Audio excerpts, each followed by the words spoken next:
everybody. And we're here. And I got the alert, so we're live and moving. You have no idea how wonderful it is to actually be live because try again. I'll put it that way. Anyway, we are here, folks. Wow, it's been a minute. It's been a minute, Angie, for us to be on here live. Lord have mercy. Exactly. It feels like it's been an eternity. I haven't done Sundays in so long, and then I've been away and back and away and back. Such an emotional roller coaster. I don't know. I've been wanting to do some reading, so I hope we get a lot of new people in Hopefully, today. some great energy as well, folks. Make sure we keep that energy up tonight. Make sure we get it firing. Exactly. Hey, Good Venus questions, Mentality, good nice to see you messages. in. Divine Beauty, nice to see you in. Summer Fear, nice to see you in as well. Collective Hey, Capper, Terry T. Terry T, yes, creating balance, nice to see you as well. Billy Dix, nice to see you. Yes, it's been a long time. Absolutely, absolutely, absolutely. Tonight, folks, you got to give us you're welcome to give us questions. Again, if we're drawn to that question, we will answer your question. But the chances of asking a question that is so mundane and repetitive and decreases your chance of being called on to have your question answered. So again, let's make sure that we're appreciating the fact that Spirit's going to be giving you information. Use them to your advantage. Ask some really good, deep questions. And Angie is ready for every love reading there is. Try me. Yeah, the Grim Reaper. I got my little fork right here, killing all love. Look, and the Exactly. card. What was the card that popped out when I said that? The Nine of Swords. You don't want to do it. Don't do it. Look at my face. Exactly. Don't do it. Don't do it. Yes, yes, and yes, indeed. Yes, indeed. We'll refer you to Bonnie. Everybody, we refer you to Bonnie for the love readings. Listen, Bonnie will read. She loves a love read. She wake up in the morning just like, how many love readings do I have today? That's who you need to talk to, Bonnie. Me, Exactly. not so much. Not so much. Not so much. Exactly. So if you have a question, go ahead and ask a question. I see Summer said hello, Summer. If you have a question, let us know. Collective Capricorn, the same. If you have a question, let us know. Let us know. And we We do are have ready. Somebody did put a question in there just now, and it was the money question. May I yeah, have a money read? I saw that. business We should start off with that. mentality. And everybody calling on Angels 1111 who has just posted posted her thing saying hello, beautiful and talented people. That's the person you want to look for money for love readings, especially on YouTube. Look for calling on Angels 1111 for your love readings because that's what she Listen, you'll get a half an hour read on love. Just he likes me, he likes me, he likes me not. Just sitting there pulling the petals off a flower. Me, I just finish the whole flower. Nope, you don't. Yes, indeed. So again, calling on Angels 1111, and congratulations to her because she broke the 1,000 subscriber mark and in warp speed. Quickly. So, with that said, let's get right to it with Venus mentality. May I have a money read? Are there any blockages?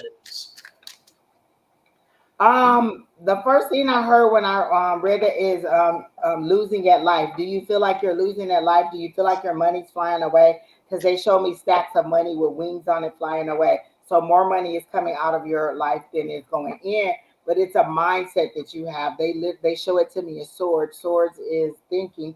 So it's a mindset that you have against money or an attitude of never having enough or never being able to have your ends to meet. Um,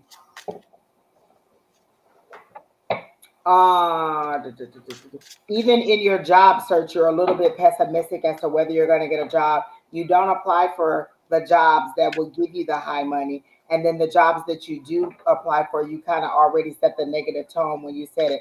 Well, this will do, or they probably won't call me. So you have a little bit of a negative attitude, but I understand that when you've been through a lot of adversity, sometimes you get into that mindset of it'll never happen or when is it happening, blah blah blah. So a lot of times when people if you're in our Tuesday night class, you'll know I always go long on everybody else's reading so they don't read me because I already know what they're going to say. It's coming, it's happening, it's this, it's that. I already know, and so I don't want to hear it. So I understand the mentality of trying to get out of that negative space regarding money.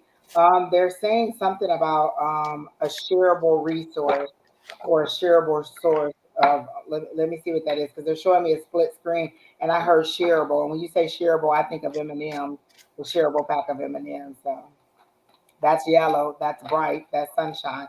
I'm gonna pull a card because they're not giving me a clear answer as to what the money blockage is a mental blockage. It has nothing to do with your ability to earn money. It's a mental blockage. There's a tower moment coming for you that's gonna kind of end this. It's gonna be that one thing that's gonna make you be like boom, and you're gonna have to see it different.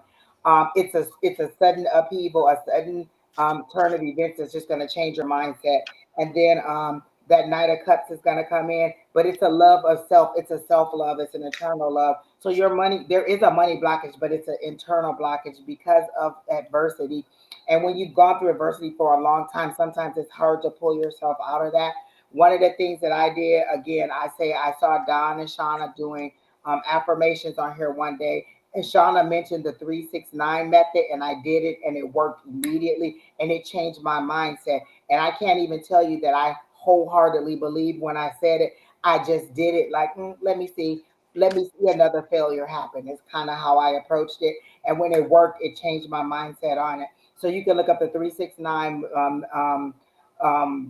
method of manifesting, or you could just say our regular affirmations. I believe in infinite abundance and all my wants and needs are met. But there is a tower moment coming for you, not in the way that you're going to lose everything or you're going to have a tight money crunch. It's just going to be a mindset change, and it's going to be a spark and a boom, and it's going to change the way you think about money, and you're going to appreciate money in a different way. Not to say you're not grateful now or that you don't appreciate it now. It's just that you have this mindset about not having enough, never getting there, because you're always climbing, you're always trying to get to the top. It's like as soon as you get almost there, they either move the goal further away or they push you back down and you tumble back and you have to start all over. So it's a hard place to climb out of, but just keep working on it. Gosh, I hate when people tell me to keep working on something that's not working. So this tower moment is coming, and I hear 3 to 6 weeks this time frame it'll happen, and then there'll be a new job. It'll be a surprising new job. That's what I'm hearing. It'll be a surprising new job that you never even thought about, or that you never thought that you. There's something to do with electronics. Do something with video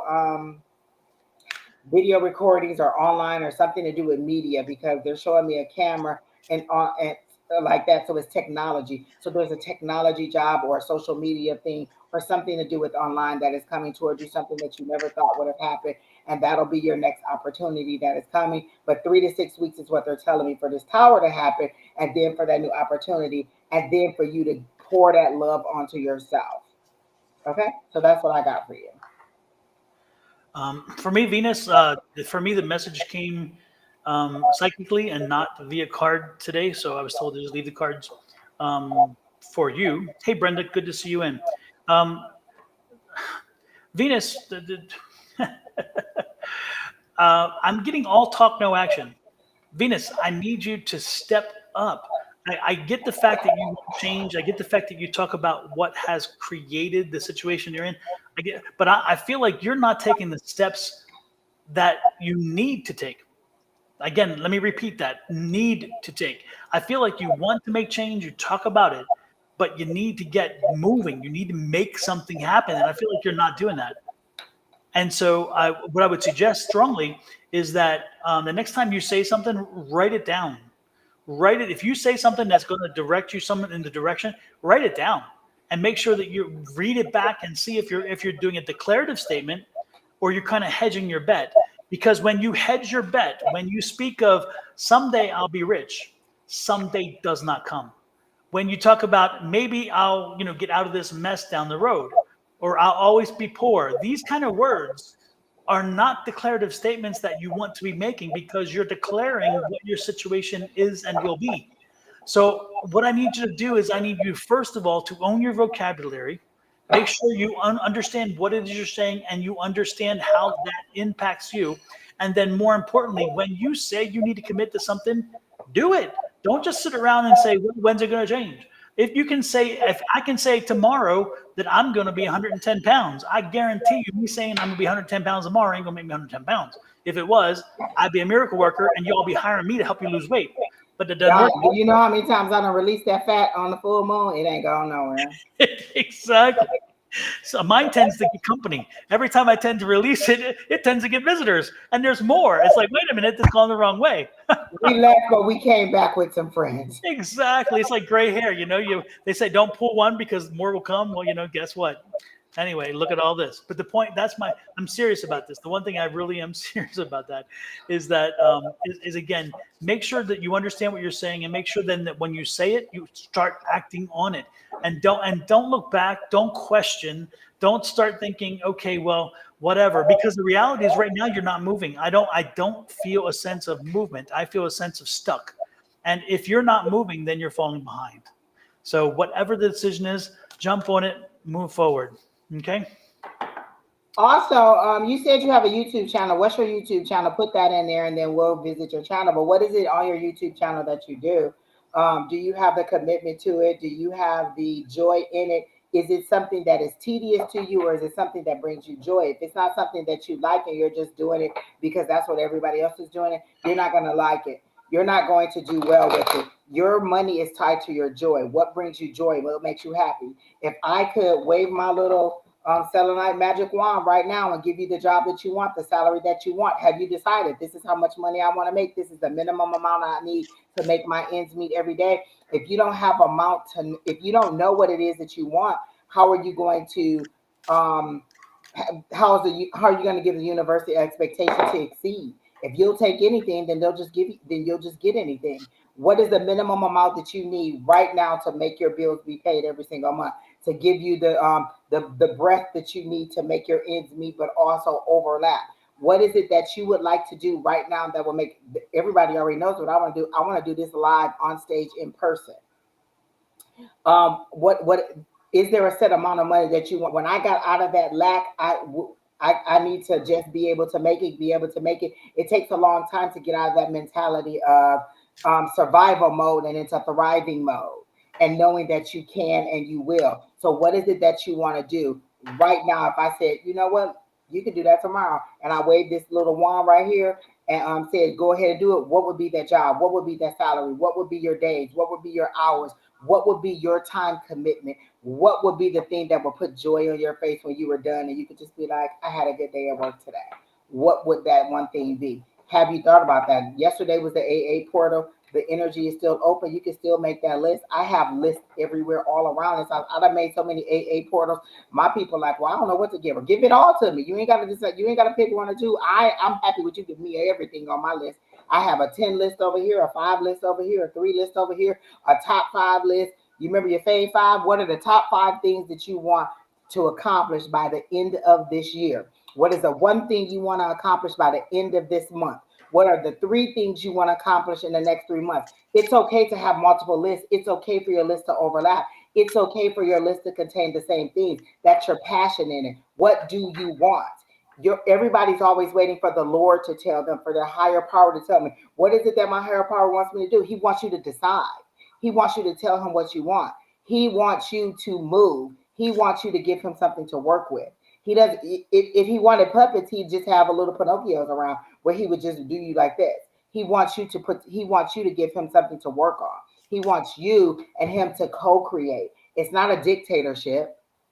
It's a co-creation. Remember, you have to take steps in this. What did Don say? You are not taking any action. Your action doesn't necessarily mean movement forward. It could be meditation. It could be making a list. It could be setting some intentions. Actions are come in all different ways. So when we say action, don't think we mean that you have to go out and go do something, because that's just idle movement. You could just be spinning your wheels, running around in circles, doing nothing. There's different actions that you can take that'll get you moving and focusing on your way to your destiny. So decide what you want, and then reject everything else that doesn't look like it. And do some rituals. Even if you don't believe in rituals, you need to start trying them, because you will change your mind. I am telling you. Take a $5 bill or a $1 bill. Put some ground cinnamon on it. Stand outside in front of your door, keeping your front door open. The front door. Let me repeat this: the front door. I don't care if you go in and out of the door all the time. I don't care if you go through. I'm telling you, front door. No matter what. Not the door you always go in and out of. Doesn't matter. Front door. Anyway, take a bill, a $1 bill, a $5 bill, 10, whatever bill you want, put some ground cinnamon on it, and in the ground cinnamon, push through and create the infinity sign. Okay, infinity by moving the cinnamon. Okay, and then once you've done that for maybe 30 seconds, then blow that ground cinnamon into the house. Again, cinnamon is going to bring you abundance. Cinnamon is going to be telling the world that abundance comes here. So do the ritual, get yourself that opportunity, make that happen. Again, these are active things you can do. You know, that's one good thing. Hey, Shauna, nice to see She you. said, I don't know how much I wanted. It's just been coming up for me. I just want money to take care of myself. So you don't care how the money came. You don't care if somebody get hit and then one of your relatives die and that's how you get the money. You don't care how the money comes. You just want some money. Don't say that you want it to come from a positive source. You know what you want. You're either afraid to say what it is because it's too great. Because there's been times the spirit has given me stuff and I've been like, whoa, that's too big. That ain't gonna happen. And it's a little fear in it. But you know what you want. Even if it's just swimming, you could be a lifeguard. There's something that you like doing. If it's taking pictures, it could be a model, or you could be a photographer. There is something in life that you like doing that you can get paid to do. So don't say you don't know. You're afraid to say. You're Yep. afraid to admit whatever it is that you want. We all know something that makes us happy. Even if it's reading, you could do voiceovers on a book. You could read to little children. You could do all kinds of stuff. So there is something in your life that brings you joy that you can also get paid for it. You know what I'm saying? Do you think that the Uber people really thought, you know what, before it happened, that it was an idea, it was something in their head? Uber Eats, all of these things were ideas in somebody's head, and they thought, that'll be a good idea, and then it became something that is a service that we're utilizing now. So whatever that service is, like, did you really think that there would be a service where people was putting individual lashes on the eyes that you already got? So think about it. There's always a service that you can provide to somebody, even if it's, just talking to somebody, counseling somebody, healing somebody. There is a service that you can give to somebody. If it doesn't bring you joy, then don't do it. If you don't like being on YouTube, then don't do it. If you're afraid to be in front of the camera, then don't do it. Maybe your calling is behind the camera. If you don't know what it is, then that's what your prayer needs to be at night. That's what your desire needs to be. We just had the full moon. You know what you can say? You can say this anytime. I release all that no longer serves me. I release doubt. I release confusion, because you're standing in a space of confusion where you're saying you don't know. I release confusion. I call in clarity so I know exactly what it is I want. What are the top 3 things? What is it that you wanted to be as a child? Why are they showing me a ballerina? Did you want to be a dancer? Is there something that you wanted to do as a child that you never got a chance to do, and now you're afraid as an adult to dream big for? I know those situations where you've dreamed so hard before and it didn't happen, so you stopped dreaming, you stopped caring. There's highs and lows in life. It's not always going to be high and it's not always going to be low. You have to find the rhythm that lets you know, this is my center. Everything else is off center. How do I get back here? So where's your center? Where is your grounding point? Where is your you? Find you. So you don't need to be asking us where your money's going to come from. What you need to be asking is, what is it that I like? What is my next step? Where do I go?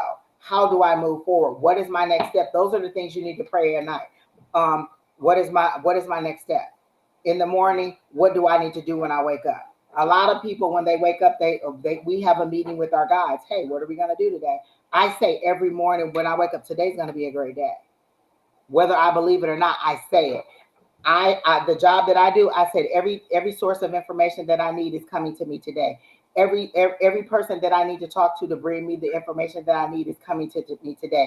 Everybody will work with me cooperatively and happily and in a positive spirit. I call those in before I get out of bed, because I know what my day is like if I don't call those things. I know what it's like dealing with difficult people. And even if I have a setback where they push me down, I stand right back up and say, you know what, the rest of today is going to be a good day. We were stuck in the airport for 24 hours with that Delta situation. When I got home Monday night, soon as the plane touched down in Phoenix, I cried because my security was back in place. You know what I said Tuesday morning? Today's going to be a great day. Monday was a bad day. Today's going to be a great day. You know what Tuesday was? A great day. You know what Wednesday's been? Another great day. I anticipated that it was going to be a great day, and I made it a great day. Whether I believed it or not, I said it.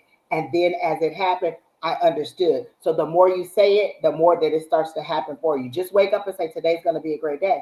Today I'm going to find the job that I love. Today I'm going to find the source of income that makes my ends meet and overlap. Say it every single morning. You find the verbiage that makes sense to you. You don't have to say what I say. Say what makes sense to you, and then you'll get where you need to be.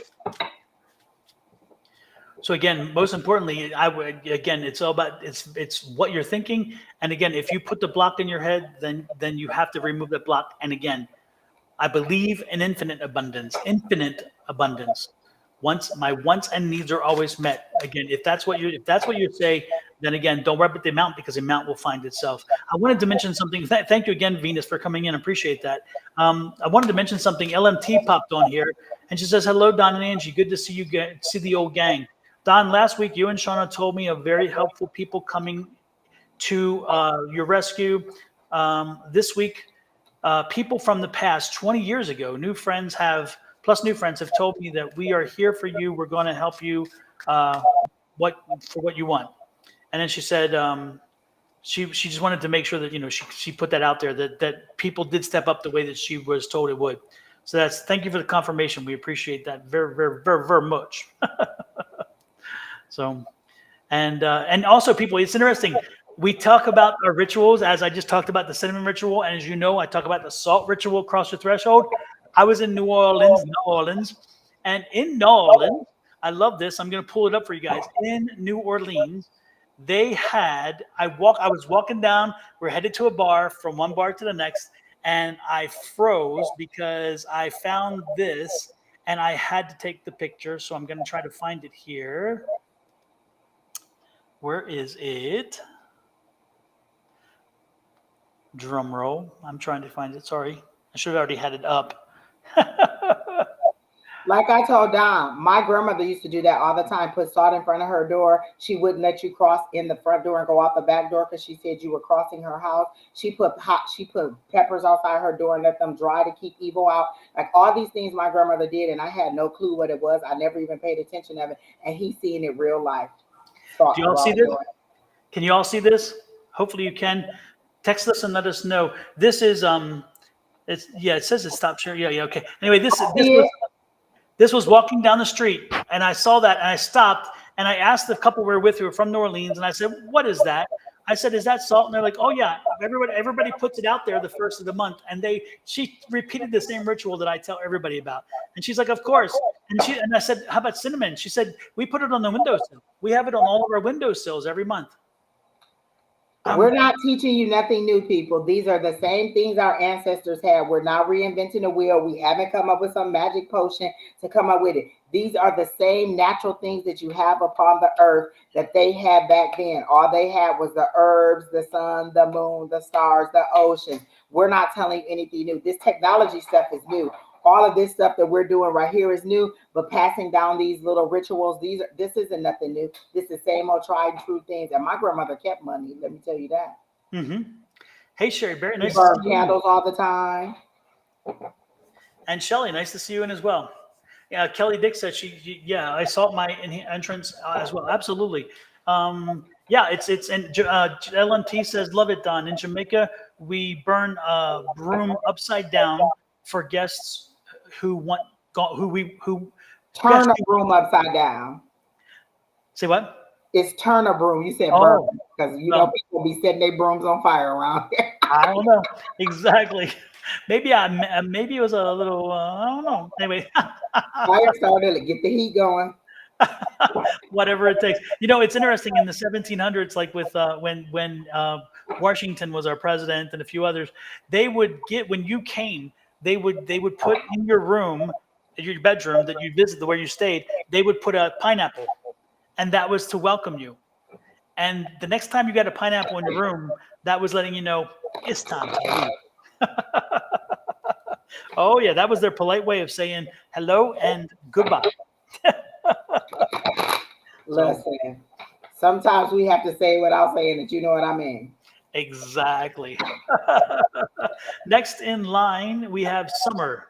And Summer is asking, long story behind it, but I feel like I have a block placed on me from an ex-in-law blocking positive to succeed.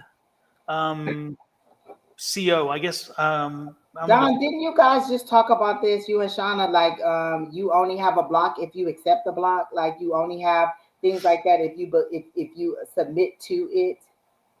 To buy into it, yeah. Yeah, if you buy into it. I don't believe you have a block placed on you by an in-law. So let me tell you this. If you're saying that your in-law put a block on you, you're saying that the power that your in-law have is higher than the power of the God that you serve or the higher power that you believe in. So you're telling me that your in-law has a greater power than the power of the person of your higher power. So whoever you pray to can't keep you from getting a block put on you. Is that what you're saying? That you're serving a lesser God, a God that's lesser than your in-law? Is that what you're telling me, Summer Breeze? That you believe that your in-law is higher than the God you serve? I don't want to believe that, and I know you don't believe that. So stop submitting to thinking that it's a block. Just because we have a series of things that are bad luck or that we think are not happening, sometimes we let people speak negativity over us. Sometimes we let people say things and it gets embedded in our head. A lot of people think that I'm an aggressive person, I'm a mean person, I'm a this person. You know what? You could believe what you want about. And then some people think that I'm the nicest person ever and that I am, a kind person. People are going to believe whatever they want to believe about you, and they're going to speak over you whatever they want to speak over you. When we went through this situation with Delta, everybody kept telling us, oh, y'all ain't going to get no money back. It was weather related. Y'all ain't get no money back. What happened this morning? They sent us an email that said you get a refund for a portion of your trip. So don't let people speak negativity in your life. Do what you want to do. I still submitted my request, and I submitted a request for another refund. So don't let people tell you who you are, what you are, and what you're going to be. People can call you whatever they are. What are you going to answer to? Who are you going to define who you are? I posted something today. Every day A5 says I love you. I love me and all of my stubbornness, all of my strength, all of my everything that people think that is negative about me. I still love it. The guys that I have chose me because of my stubbornness, because of my willing to stand my ground. They didn't choose me. They didn't choose nobody else. They choose me. They knew who they were going to get. So if we have to fight back and forth, they go fight back and forth. But like I tell them all the time, this body go wear out. Now, you can either fix me right here where I'm at, or I'll be back and y'all gonna be back too. So do y'all want me all over again, or is y'all gonna fix me right now? We gonna have to, it's gonna be a meeting of the mind. So all you have to do is tell your higher power to remove anything, to block anything. So no, I don't think that there's a block on you. I believe that you're submitting to something that you don't have to, because your God would not, your God can't be lesser than your ex. And if you think that your ex family person is having a problem with you, put their name on a piece of paper, put that piece of paper in a plastic bag, and put that in the freezer. It does not harm them, but it gets them off of you if you truly believe that they are doing something to you. Yep. And let me tell you, that freezer spell worked, because we had a person who used to come here every week, Tarot Destroyer, and post all these nasty things and all these scriptures and tell us we were godless. I put that sucker name on that piece of paper, put that piece of paper in the freezer, and he ain't been back. So if you want to get them off of you, there's truly things that you can do that don't harm them, but also help you. Speaking, life and death is in the power of the tongue. I repel all negativity that happens toward me. I command all negative spirits, all blockages, everything that is opposing my greatest and highest good to go away, to leave. Burn some sage. Do whatever you have to do. But it's what you believe in. No, there's no blockages on you, honey. And to help you with that, take another step, is that when you, another way, Summer, for you to do this is do a visualization exercise. Get yourself, do some heavy breathing, breathe in, hear yourself breathe in, hear yourself exhale. So breathe in 3, breathe out 3, breathe in 3. And then about after the 4th or 5th time, again, listening to yourself breathe. You need to hear it because it's part of the rhythm that you're bringing into this. And then once you're doing that, I want you to visualize the name of the individual that you feel is having any control over you. Visualize their name. And then what I want you to do is I want you to create in your hands like eggshells, one on each side, right? And then just encompass it in there and put it in there, or create a mirror ball that's on its inside. So it's inside. And again, encompass it, put the person in that, and then throw that ball. Again, it's that visualization that's telling the universe that you're not buying into this and that they need to go away and do that. And then one other thing you can do is on a piece, on a bay leaf, write their name on a bay leaf, burn that bay leaf. It's not easy to burn, but burn that bay leaf. and make sure that you burn all the way, and then put the remnants into the ground. Put them on the ground, let them go in. Those are two ways that will help. Again, part of it is our psychology, because we are letting ourselves buy into the fact that that we're letting control. And the second part is that if they even have it, then take the steps. But most importantly, be proactive and do what you can do, because most of the time, again, it starts here. If you can visualize, if you can see something, then you can make something happen. And that's the most important thing. And believe me, I go back with what Angie said. If your higher power is stronger than, and your higher power is the same as theirs, probably. And if you guys believe in the same higher power, then their higher power is not going to allow them to do harm, because that's not what our higher powers do. Our higher power created us to bring good things to us, not to allow us to cause harm to somebody else.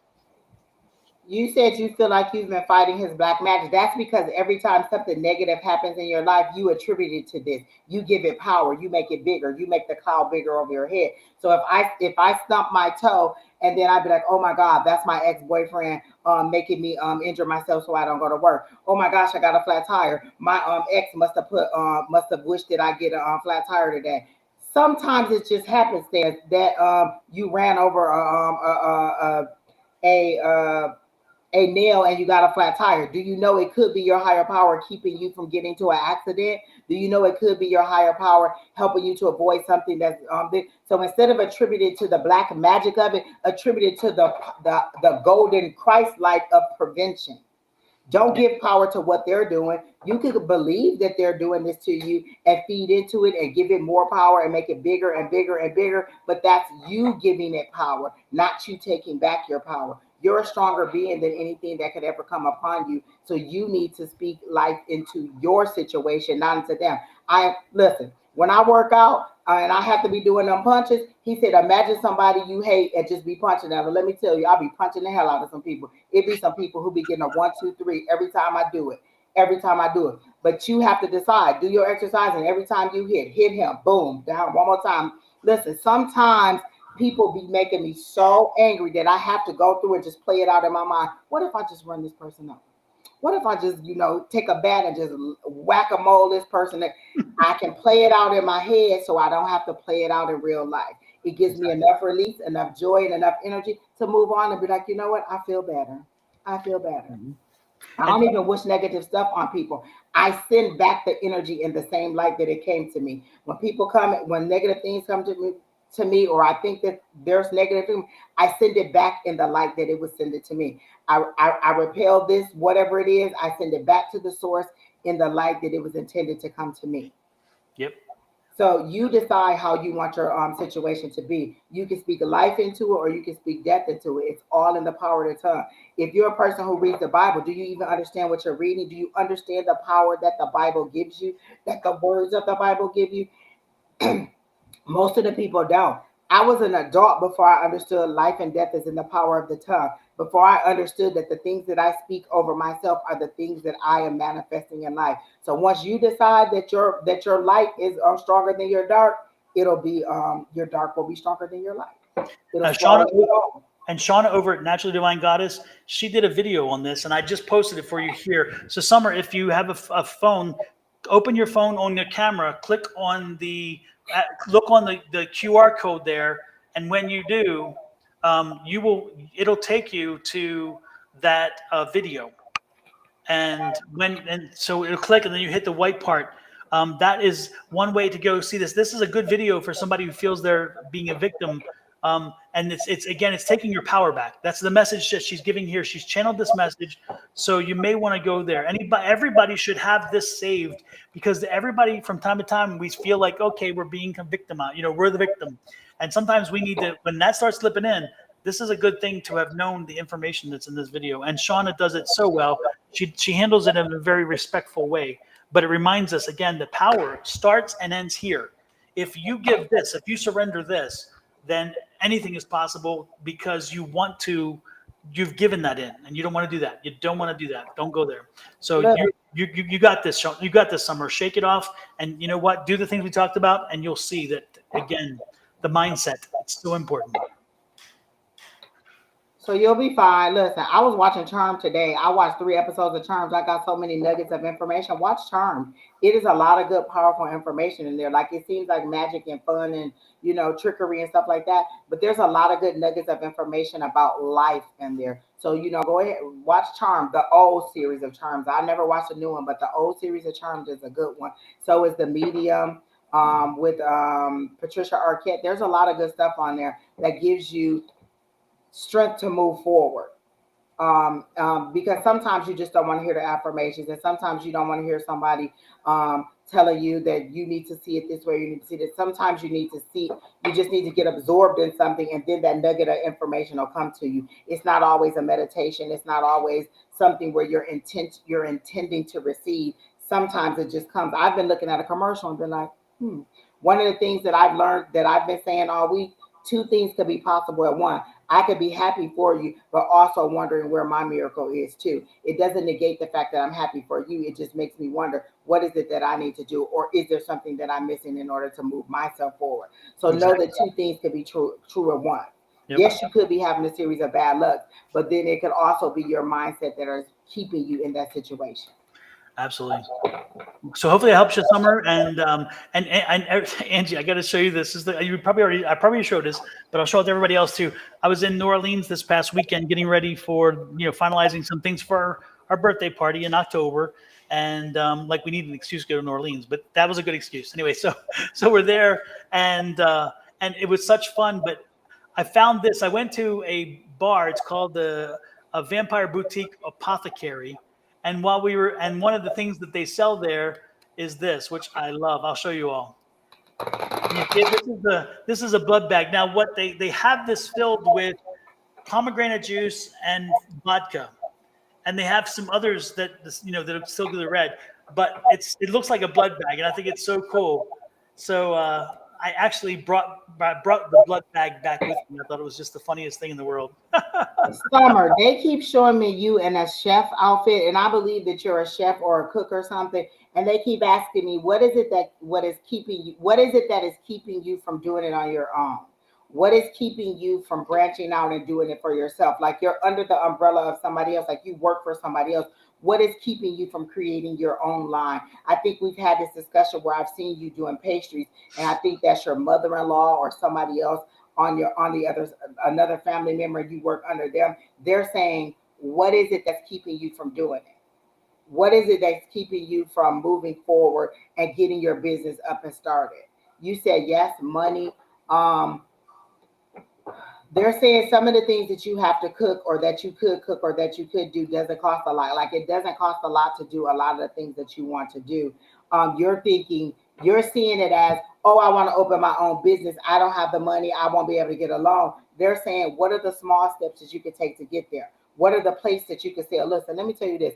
I know an old lady, and I ain't gonna tell you how I know her, who can sell some plates, and all she ain't got no kind of chef license. She don't know how to do nothing. All she loves to do is cook. She tell people she about to cook, and let me tell you, them plates get the flying. She sell out every single time. That don't cost you nothing but to have some food and to sell it. Holidays are coming up. You missed so many opportunities. So many holidays have come up. You could have sold cookies. You could have sold cakes. You announce these things and let people know that it's coming, and then you take orders. So then you know how much money you need to spend. What's the next holiday coming up? Okay, make some little was it flag cookies or veteran cookies or whatever you need to do. Make some kind of something, announce that it's coming and take orders. So now you know this is how much resources I need to, and then you sell that. And then you do the next thing and the next thing and the next thing. It's not that hard. It's you thinking outside the box. How do I make money doing what I want to do? This is what I want to do every single day, and I want to do it live and I want to do it on stage, but I have to do it this way until I can get paid to do it the way that I want to do. So that means no, I can't quit my other job. This is just another thing that I tack on to what I do every day. And yes, some days I'm tired, but until I get to where I want to be, I have to do all of these things. So you decide what you want to do and how you want to do it. So what you need to be asking is, how do I get from where I am now, where I don't have enough money to do what I want to do, to where I can make the money? What is my next step? How do I do this? And then you You journal this. When I got back from that ordeal with Delta, I wrote 5 or 6 pages in my journal about the whole situation and what happened to me and how I feel, and I decompressed and I let all my emotions go. I got so much inspiration, I got so much stuff, I got so much movement that I need to go forward. And what I said was, what is the first thing that I need to do in order to make these things happen? So the first thing that I need to do was get back in here and start doing readings again, because I haven't done it in a long time. So you asked, what is your next step? How do I start making money from what it is that I love to do? And if cooking isn't what you love to do, then maybe you need to do something else. So that's what I got. With that said, don't forget, folks, like, share, subscribe, and follow, please.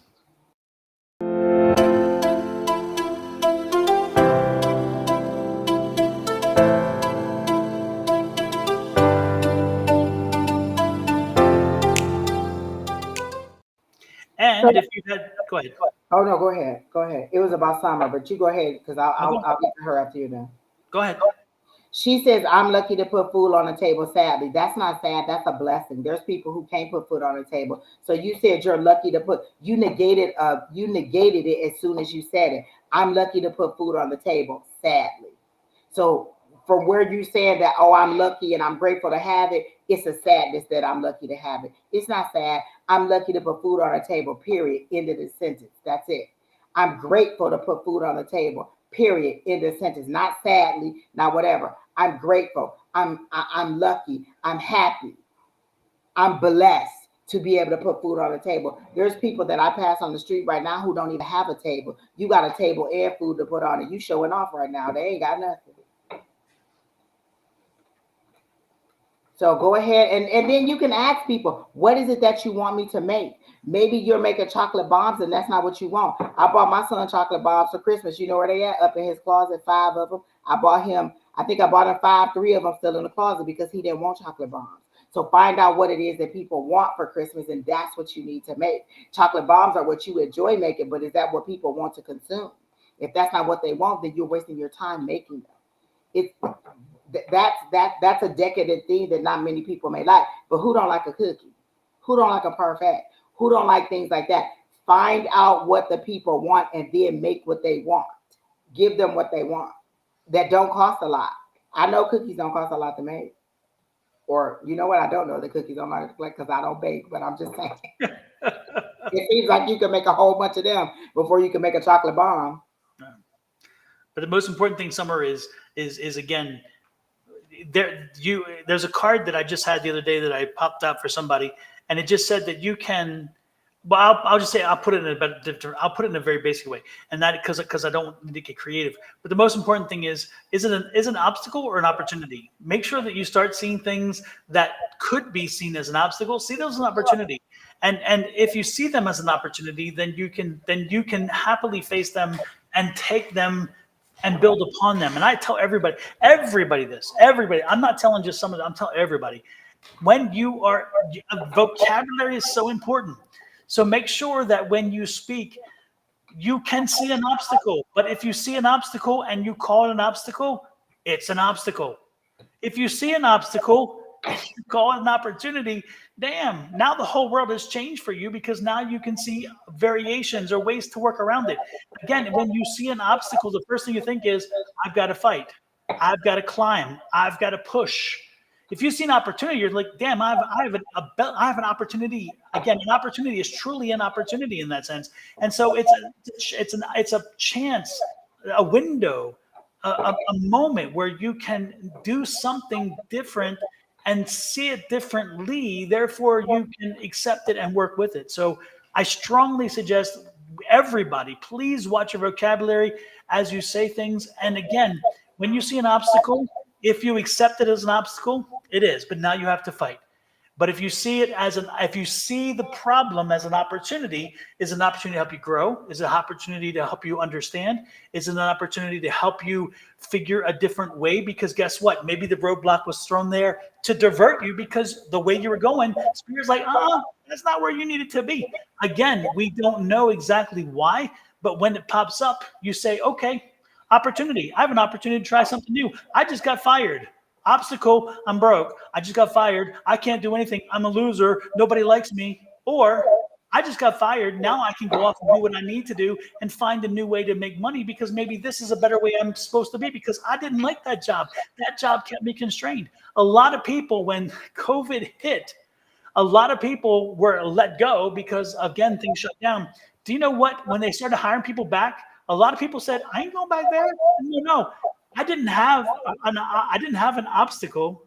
I had an opportunity. I had an opportunity to say, I didn't want that, and I don't want that for me. And I have an opportunity to find a new way, and I moved a new way. A lot of people did that. That's why everybody thought everybody could go back to work. No. People said, hell, why should I?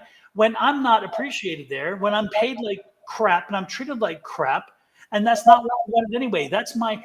I spend 12 hours a day there and get nothing. I can do something different, and they did.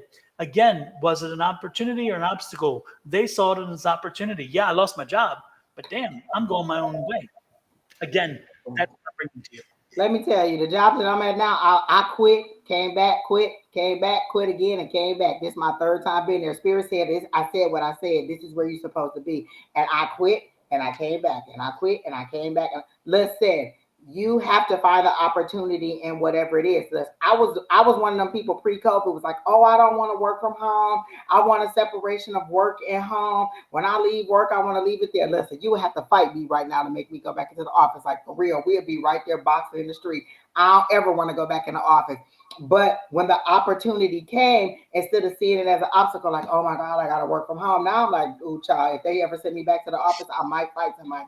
You have to see it as what it is, an opportunity. Some of the suggestions that they're even giving you in there is like, maybe you should do chocolate covered strawberries, chocolate covered pretzels, chocolate covered anything. People, chocolate covered bacon. Well, that's kind of expensive because pigs, for some reason, pigs cost a lot now.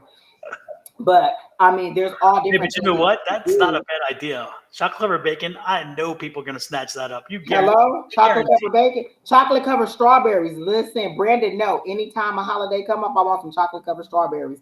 I want chocolate covered pretzels are good too. Let me tell you, all these things you have to know what it is that you like. If you're in the food industry, you should know what people like to eat and be able to supply that need for them. Not just what you want, but what is it that people like to eat, and then make that for them and give them the opportunity. You don't also have to do it around a holiday. Just pick a weekend and be like, you know what, in the back to school sale. And then you could have been selling back to school cookies. You could have been selling little backpack cookies for kids. Hey, congratulate your kids on the first day of school. Birthday cakes. There's all different kind of things that you can do. It's you finding the passion and the ideas and getting it done. See it as another way of doing things. Again, when I talk about the thing that happened to us at the airport, it was an obstacle while I was going through it. But when I got home and got some clarity, I saw it as an opportunity to be grateful for an advance in my situation. Several years ago, we may not have been able to come up with $1,000 between all of us that was there. But then we came up with like $3,000 to get ourselves home. So that you know what they told me? Be grateful for your increase of income because you weren't subject to whatever the airlines did to you. You were able to see the situation, pay for it, and get yourself out of that situation. Several years ago, I would have still been sitting in that airport until Tuesday or Wednesday, just under whatever they had been able to do. But I was able to take control because of my financial situation. And so what I had to do was find grace and mercy. And that's what my emergency fund is, an emergency happy, and I had to use it. I thought, oh my God, I got to take some money out of my savings account. And they like, food, that's what your savings account is for. An emergency situation. This is an emergency. See it as an opportunity to see how far you've come from where you used to be. Your ends used to never meet. Now they overlap. Oh, and look at one thing. Angie is the rising star for this. Who would have thought that we need more cakes in this world, right? Everybody, there's so many people makes cakes, but somebody came up with this nothing but cakes, right? Is what it calls everything but. What is it called? Nothing but cakes. Yeah, and yet those things are so delicious and they are so terribly devilish because once you had them, you need more. And so they sell out, and they're not cheap. They are not cheap, but they are damn good, and they sell. And Angie will tell you, I mean, there's cakes out the wazoo, and yet somebody came up with this cake. And it's just little bunk cakes, Don. She don't do nothing fancy. It's bunk cakes with lines of frosting on it. Yep. Big ones, little ones, mini ones, just bunk cakes. She don't do nothing else. Nothing but cakes. That's it. Yep. How simple is that idea? And yet the woman sells it out, and It's franchised all over the world. yes, yes, and it was an idea. It was an idea that had already been done many times, but she said, you know what? I make a product that is amazing, and I'm putting it out there, and everybody responded. That's like the cupcake phase came when there's I can't remember the name of the company, but it was the one that sprinkles, right? Oh, yeah, yeah, Yeah. yeah. Yeah, I was on Rodeo Drive with my mom and dad. He was still alive at the time. We're walking down Rodeo Drive, and off to the right, there's Rodeo Drive this way, and then a little spur here. And there was a Sprinkles. And the day before, I was on Rodeo Drive, and the line was out the door and down the road and everything else. And the next day, when I was there with them, there was nobody there. So we snuck in there real quick and got it. And I tell you, it's amazing. People were paying $5 a cupcake. Again, you even if you think it's been done before, if you put out a great product and you're gonna shake the trees, you know. So that's all I'm saying. And it's interesting. My sister just reported that in Annapolis, Maryland, they sell chocolate covered bacon. Listen, if you've ever had chocolate covered bacon, it'll change your life. I've had chocolate covered bacon. I've not had it, but she's telling me they serve it. They sell it there. Yeah, apparently the Amish make it, and then they sell it in Annapolis. I've had it here in Arizona. I don't even remember where I had it, but it was good. And There's a lady in here, Maria Gill. She asked, can you see if I'm having another baby? The answer is yes. I don't know that it's immediately, and I'm not saying that you're pregnant, but I see a little blue car, like a little blue race car, like one of those, not Power Wheels, but you know, the little cars that the kids can get in and drive themselves. I see one of those, and then I see a red wagon. So I see that you'll have multiple. So you'll either have two when it's totally done, or you'll have two more. But the wagon for me means that there's multiple kids in that wagon, and then there's a little boy. So your next one will be a little boy for Maria Gill. So yes, you will have another baby. I don't know that I don't see you pregnant now, but I do see another baby coming. I do see a little boy. So that's what I got for you, Miss Maria. nice. Hopefully that's what you wanted. So next in line, by the way, we started with Kelly Dix. Okay. Oh, and I got something on her. As soon as I read it, feeling off a little bit. Okay. So I can personally relate to your guides not being able to talk to you or kind of feeling distance from them. So imagine this. You've gone through all this learning, all this, information that you've gathered from your guides and all this knowledge that you've gained. And so now it's time for you to put it in action. They're not going to tell you every step of the way, everything that you need to do, because what's the point of teaching you how to do it if I have to spoon feed you every sense of the way? So think about the knowledge that you gain and how can you use it in the absence of them. So my mom taught me how to make cornbread. So every single time I make cornbread, I don't have to call her and be like, Mom, how do I make it? Do I mix it up? That's what she taught me. So in the times that I need to make cornbread, I get all the ingredients together. I do everything she did. I stir it up. I put it in the oven and boom, I got cornbread. I don't need to call her every single time I need to make cornbread. She taught me how to do it. She gave me the tools to know how to do it. So they've given you the tools and they've given you this understanding. They've given you clarity. Now is your time to put those steps in action. So if there's a decision that you need to make, then what do you need to do? Okay, I need to decide if I want to buy a new car. So when I go into the dealership, how do I feel about it when I come in there? What is the feeling that I get? That's that empathetic side for you. That's that you using your intuition, your gut feeling. Okay, what logically them swords are telling me, is this affordable? When I go in there, I need to know how much money I need to have when I get to do it. Is there a car that I even like in here? Is there something that I need to know? So they've given you the tools. Now it's time for you to use them so that you can go to the next level. If you can't master it at this level, why would I take you to the next level? And I'm not going to keep telling you every single day what to do. I'm not going to tell you to get up, make your bed today, get in your car today, drive to work today, type on the computer today. I've given you the tools and the ability to know how to do it. Do you know how to apply that to your life? You don't need to hear them every single day. Yes, there is going to be a disconnect. There's a lot of times that I have a disconnect. And each time that I make it to a different level, my disconnect get bigger and bigger and bigger because they need to know that I'm mastering what they're giving me. Otherwise, that they're just giving me a whole bunch of information that I'm just putting in a box in storage and I'm not using. It's wasting their time and it's wasting my time. Are you utilizing the knowledge that they gave you? Do you know how to make a decision based on the tools that they've already given you? Do you know how to say, I don't understand. I don't know how to do it. I need more help. I need more direction. But you have to at least apply it in some kind of way to even know if you're understanding what it is that they're giving to you. So you said you do all that you've learned from us. Any reason why you're confused? It's because you're wanting them to spoon feed you. You want someone to carry you every step of the way. All right, we went from step A to B. Now I need you to take me from C to D, from D to E. No, they're saying, I've given you the information, apply it. Then I'll take you to the next step. Are you applying the information? There's no disconnect. They're always there. They're just waiting on you to utilize what I've already given you. Why would I give you more if they're not giving it to you? If I give you $1,000, you're just going to hold it and let it sit in your hand. Then why would I give you another $1,000? You're not even utilizing what I gave you.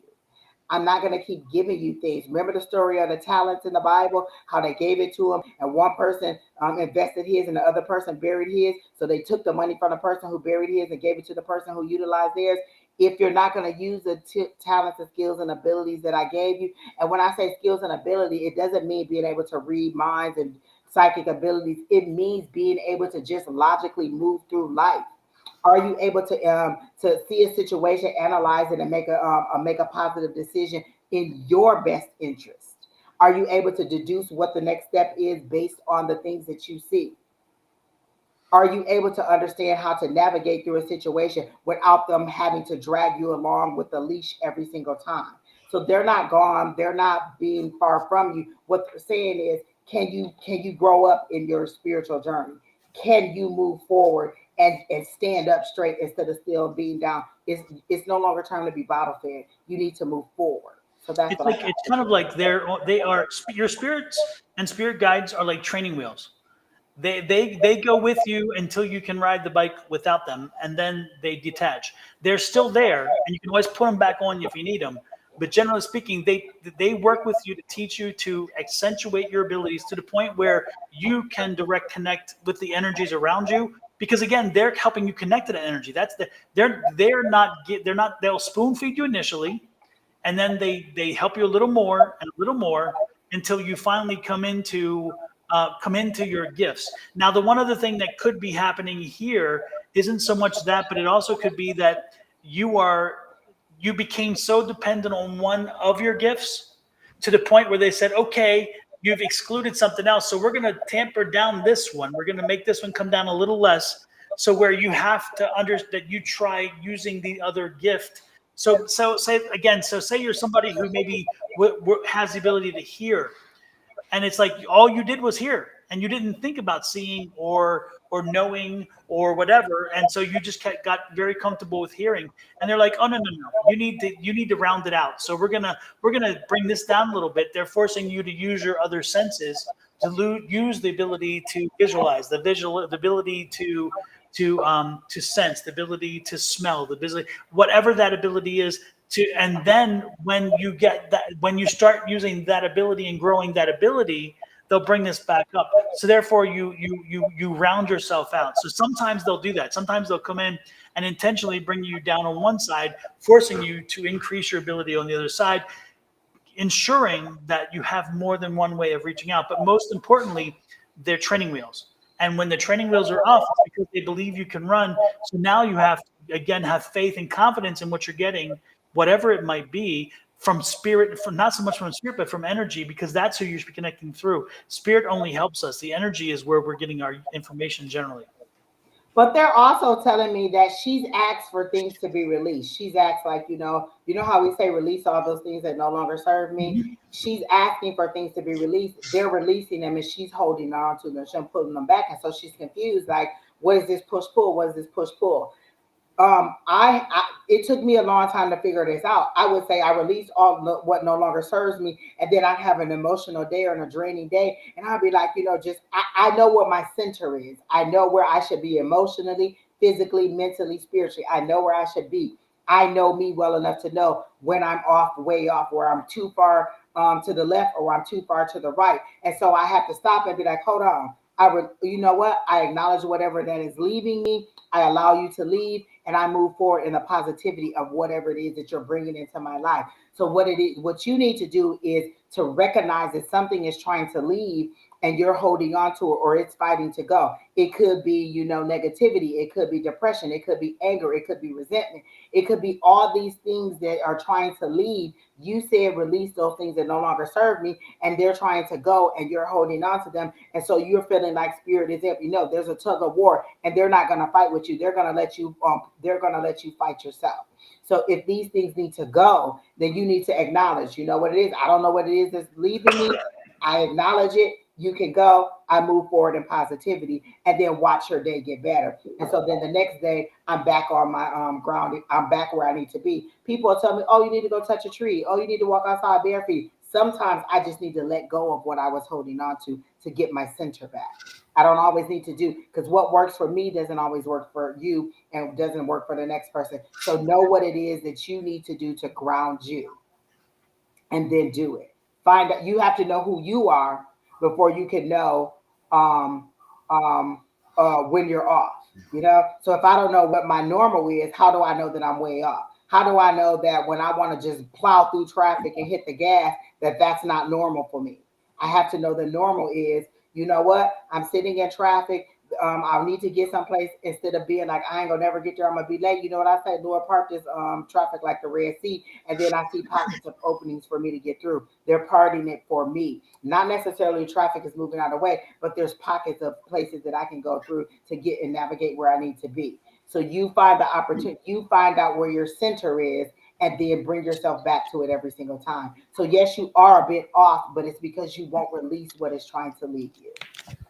Super. And don't forget, folks, if you are in Phoenix, in the Phoenix area on the 19th of August, please join Julie, which is Love Riot Warriors, Susan Grayson, and myself. We're doing a short little 3-person reading at readings for everybody who is in person at Missy's Mysteries in Scottsdale on Scottsdale Road.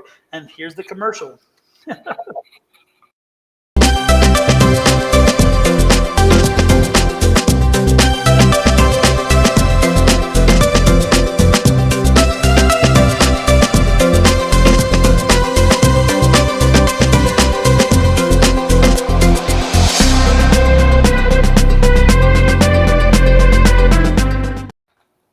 And if you already have if you have a T-shirt with Sonoran Mystic Tarot, if you would wear it that day, I would be so happy, because it would show Missy that we brought some folks in. That'd be very nice. So again, if you have my T-shirt or Bonnie's T-shirt, or Susan's T-shirt or Julie's T-shirt, if you could wear them that day, that would be wonderful. And if you need to buy one, guess what? I know where to get them.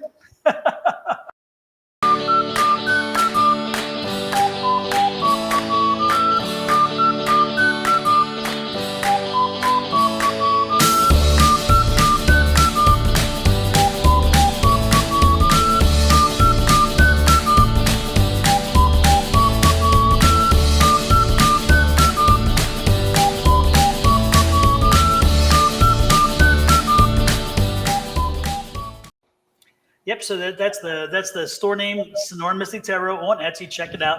And it's interesting, Angie. I don't know what I did.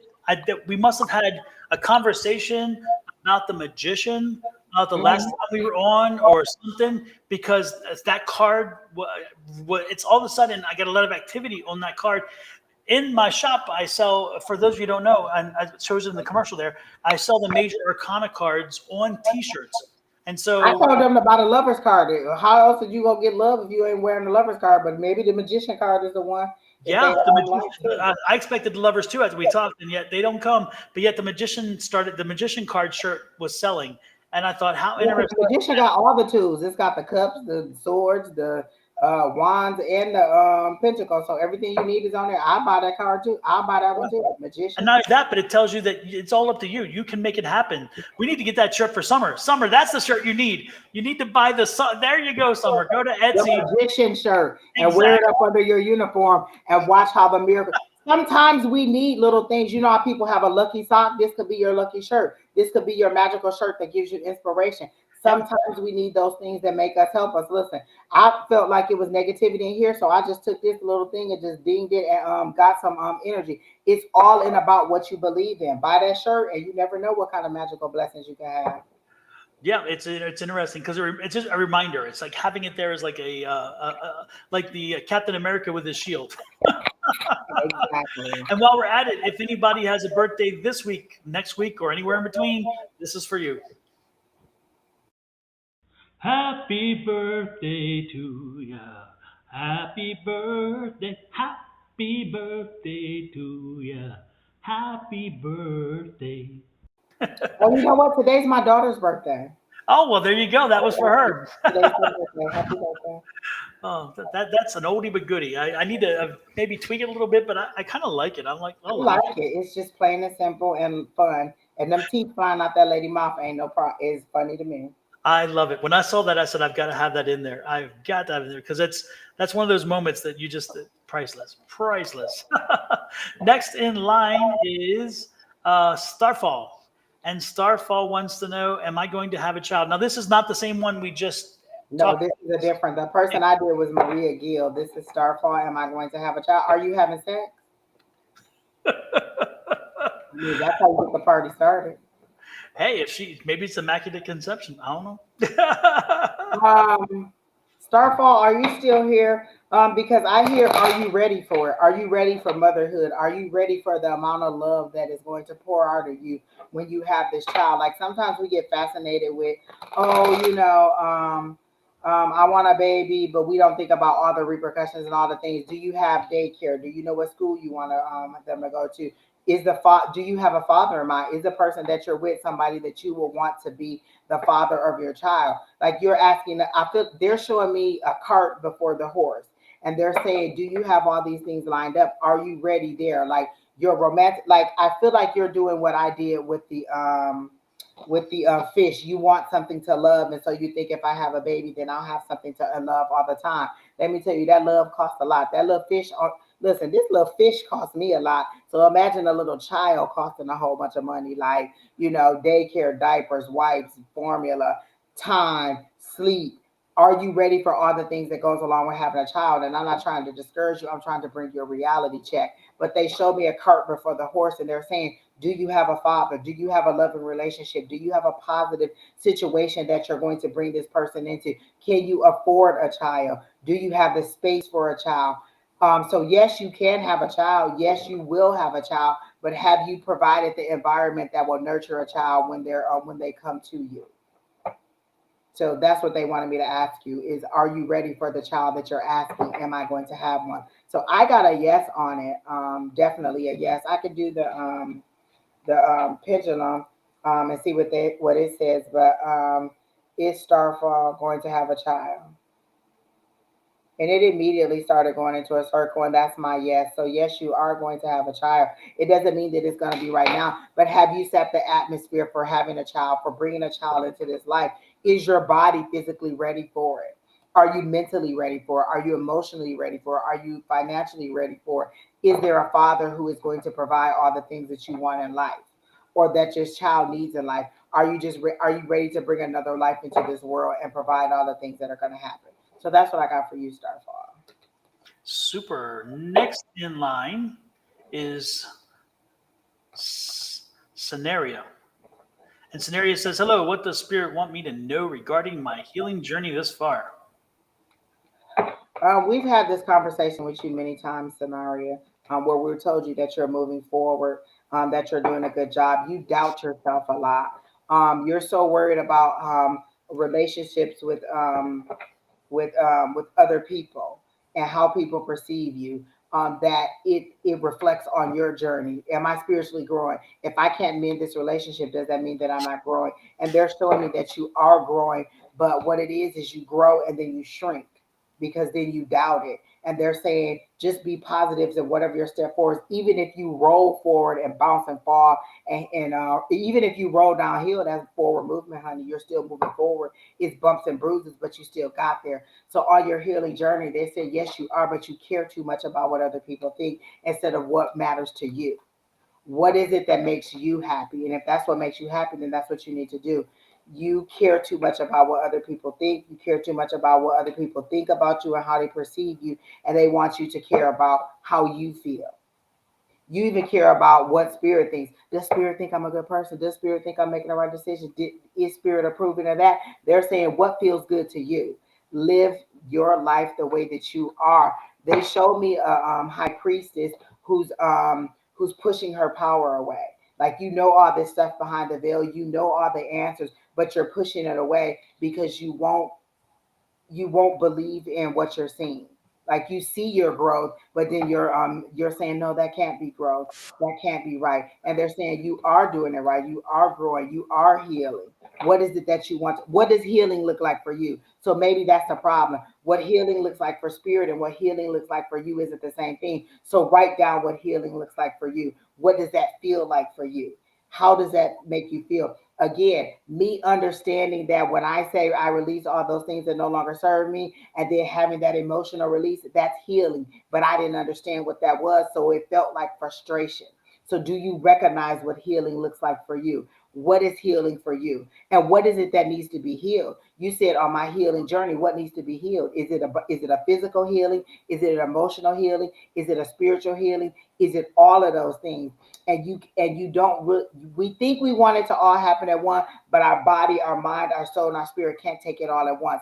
So maybe they're healing your mind, maybe they're healing you spiritually, and there's one thing that's happening at a time. But do you even know what spiritual healing looks like? Do you know what emotional healing looks like? Me not cussing out somebody is emotional healing. That's me not letting my emotions override me. Me writing a paragraph, backing out of it and saying, oh, okay, is healing for me. That's me maturing in my journey and not always having to explain to people why it is this or why it is that. So, do you know what healing looks like for you? Because they're saying yes. For them, you are healing. Yes, you are moving forward. But do you recognize what healing looks like to you? So, tell me what healing looks like to you. Tell me where you need to be healed. Tell me what it is that you're looking for so that maybe you two can get on the same page, because what they say is healing and what you say is healing may not be looking like the same thing. So that's what I got. Super, super. Um, yeah, I don't have much more to add there. I think we're good. I think we're good. The next in line is calling on all angels, calling on angels at 1111, which is Bonnie, and she says, "Will spirit come through me to create videos like the one that took off?" You know, it's interesting because as I saw this question and I definitely flagged it because I thought it was a great question. But the one thing I get from this, um, I feel like there's a I, I'm I feel like I think you give too much credit to spirit. I'll put it that way.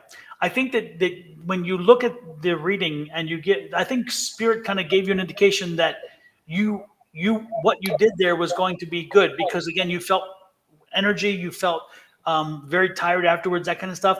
But you did the work. You did it. You connected.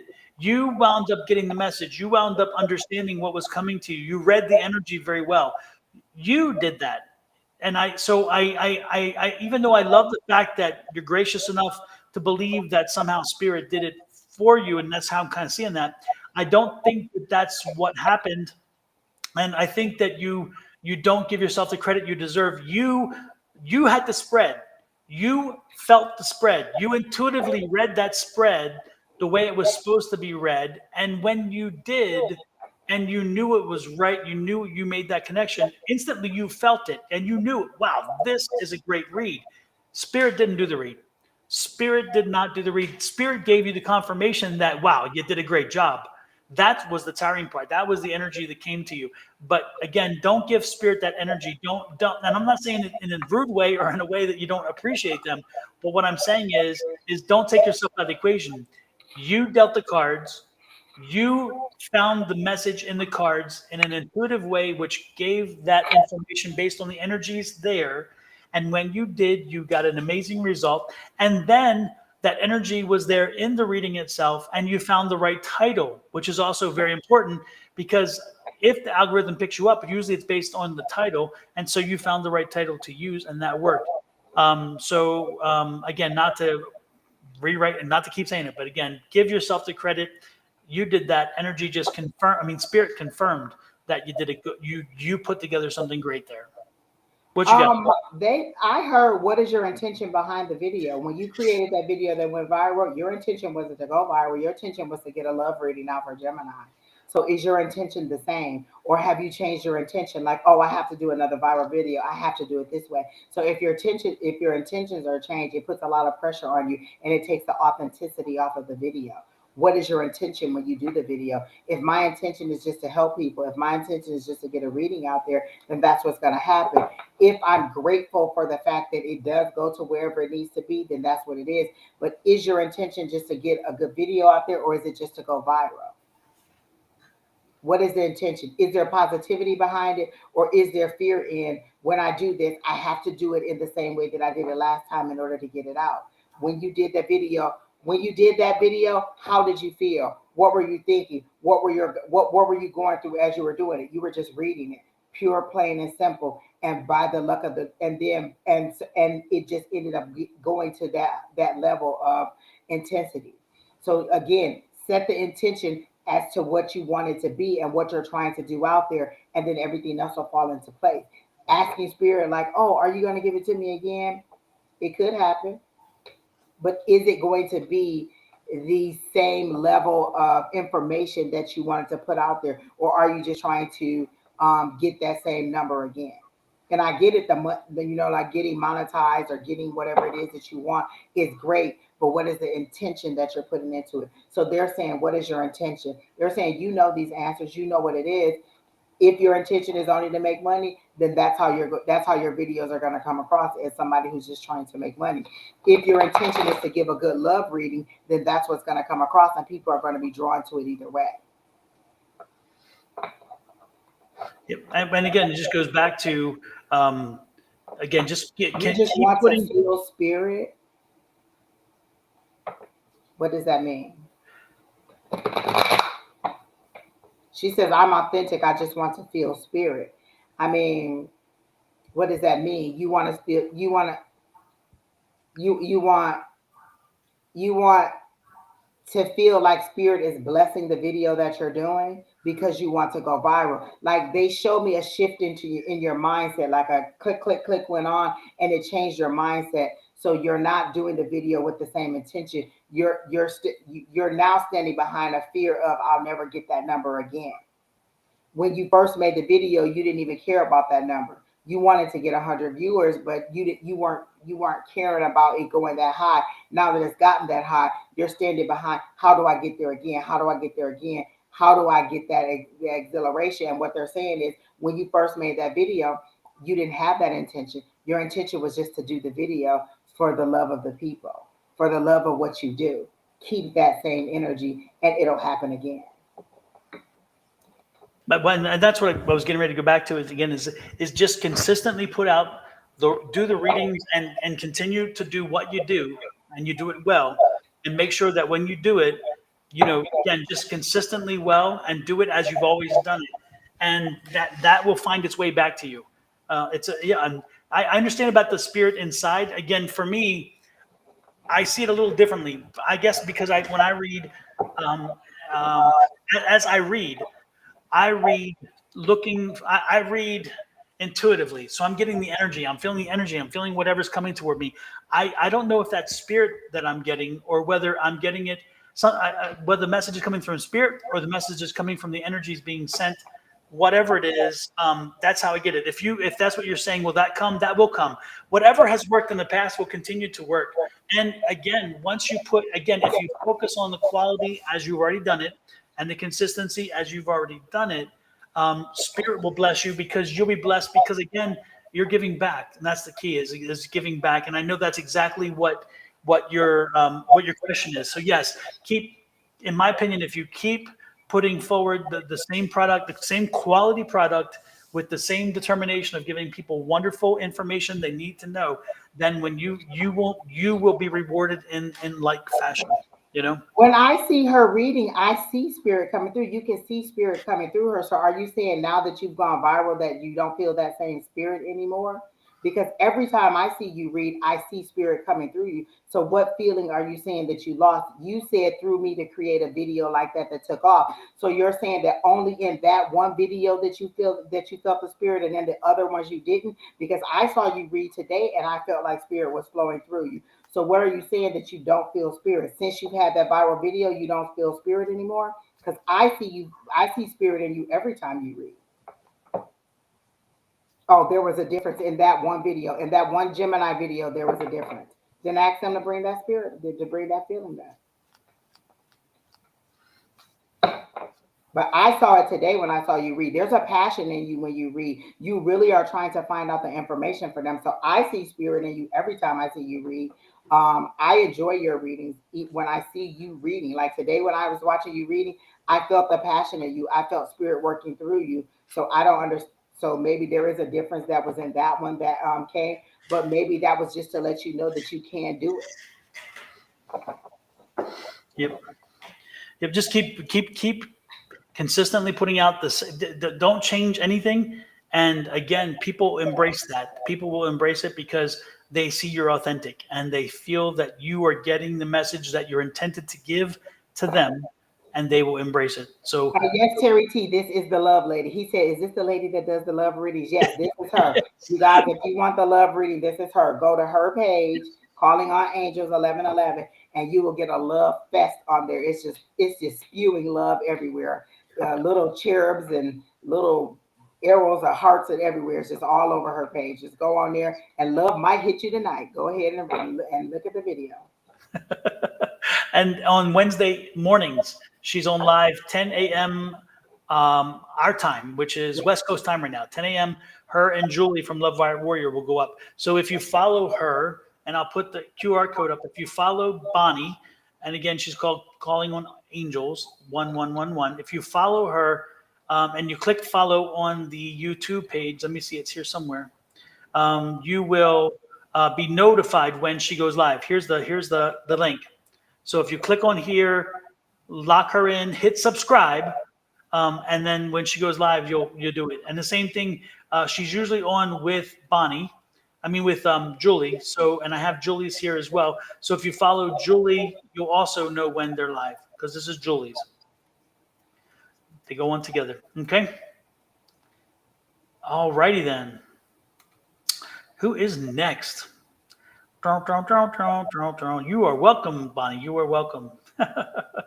And people, what we're talking about is Bonnie had a video that went over 26,000 now. It's 26,000 views. So, it's kind of when you get one of those, you're wondering, okay, this is a one-time deal or will Spirit bless me, that kind of thing. So, the good part is that, again, Bonnie, there more to come, more to come. But again, some of them are going to be different than others. It just depends on how the message is given and what was intended and those kind of things. So just stay with the consistent work. It's going to be good. Our audience is fickle. Some days they love us, some days they don't. Oh, yeah. Next in line is Pam. And Pamela Kaysen says, hey, do you see my life getting better? And I want to know why my niece killed herself. The word that I saw for your niece was depression or sadness. Like I feel like there was a deep sadness on her. That's immediately what I felt. The word that I saw was depression. I just don't think that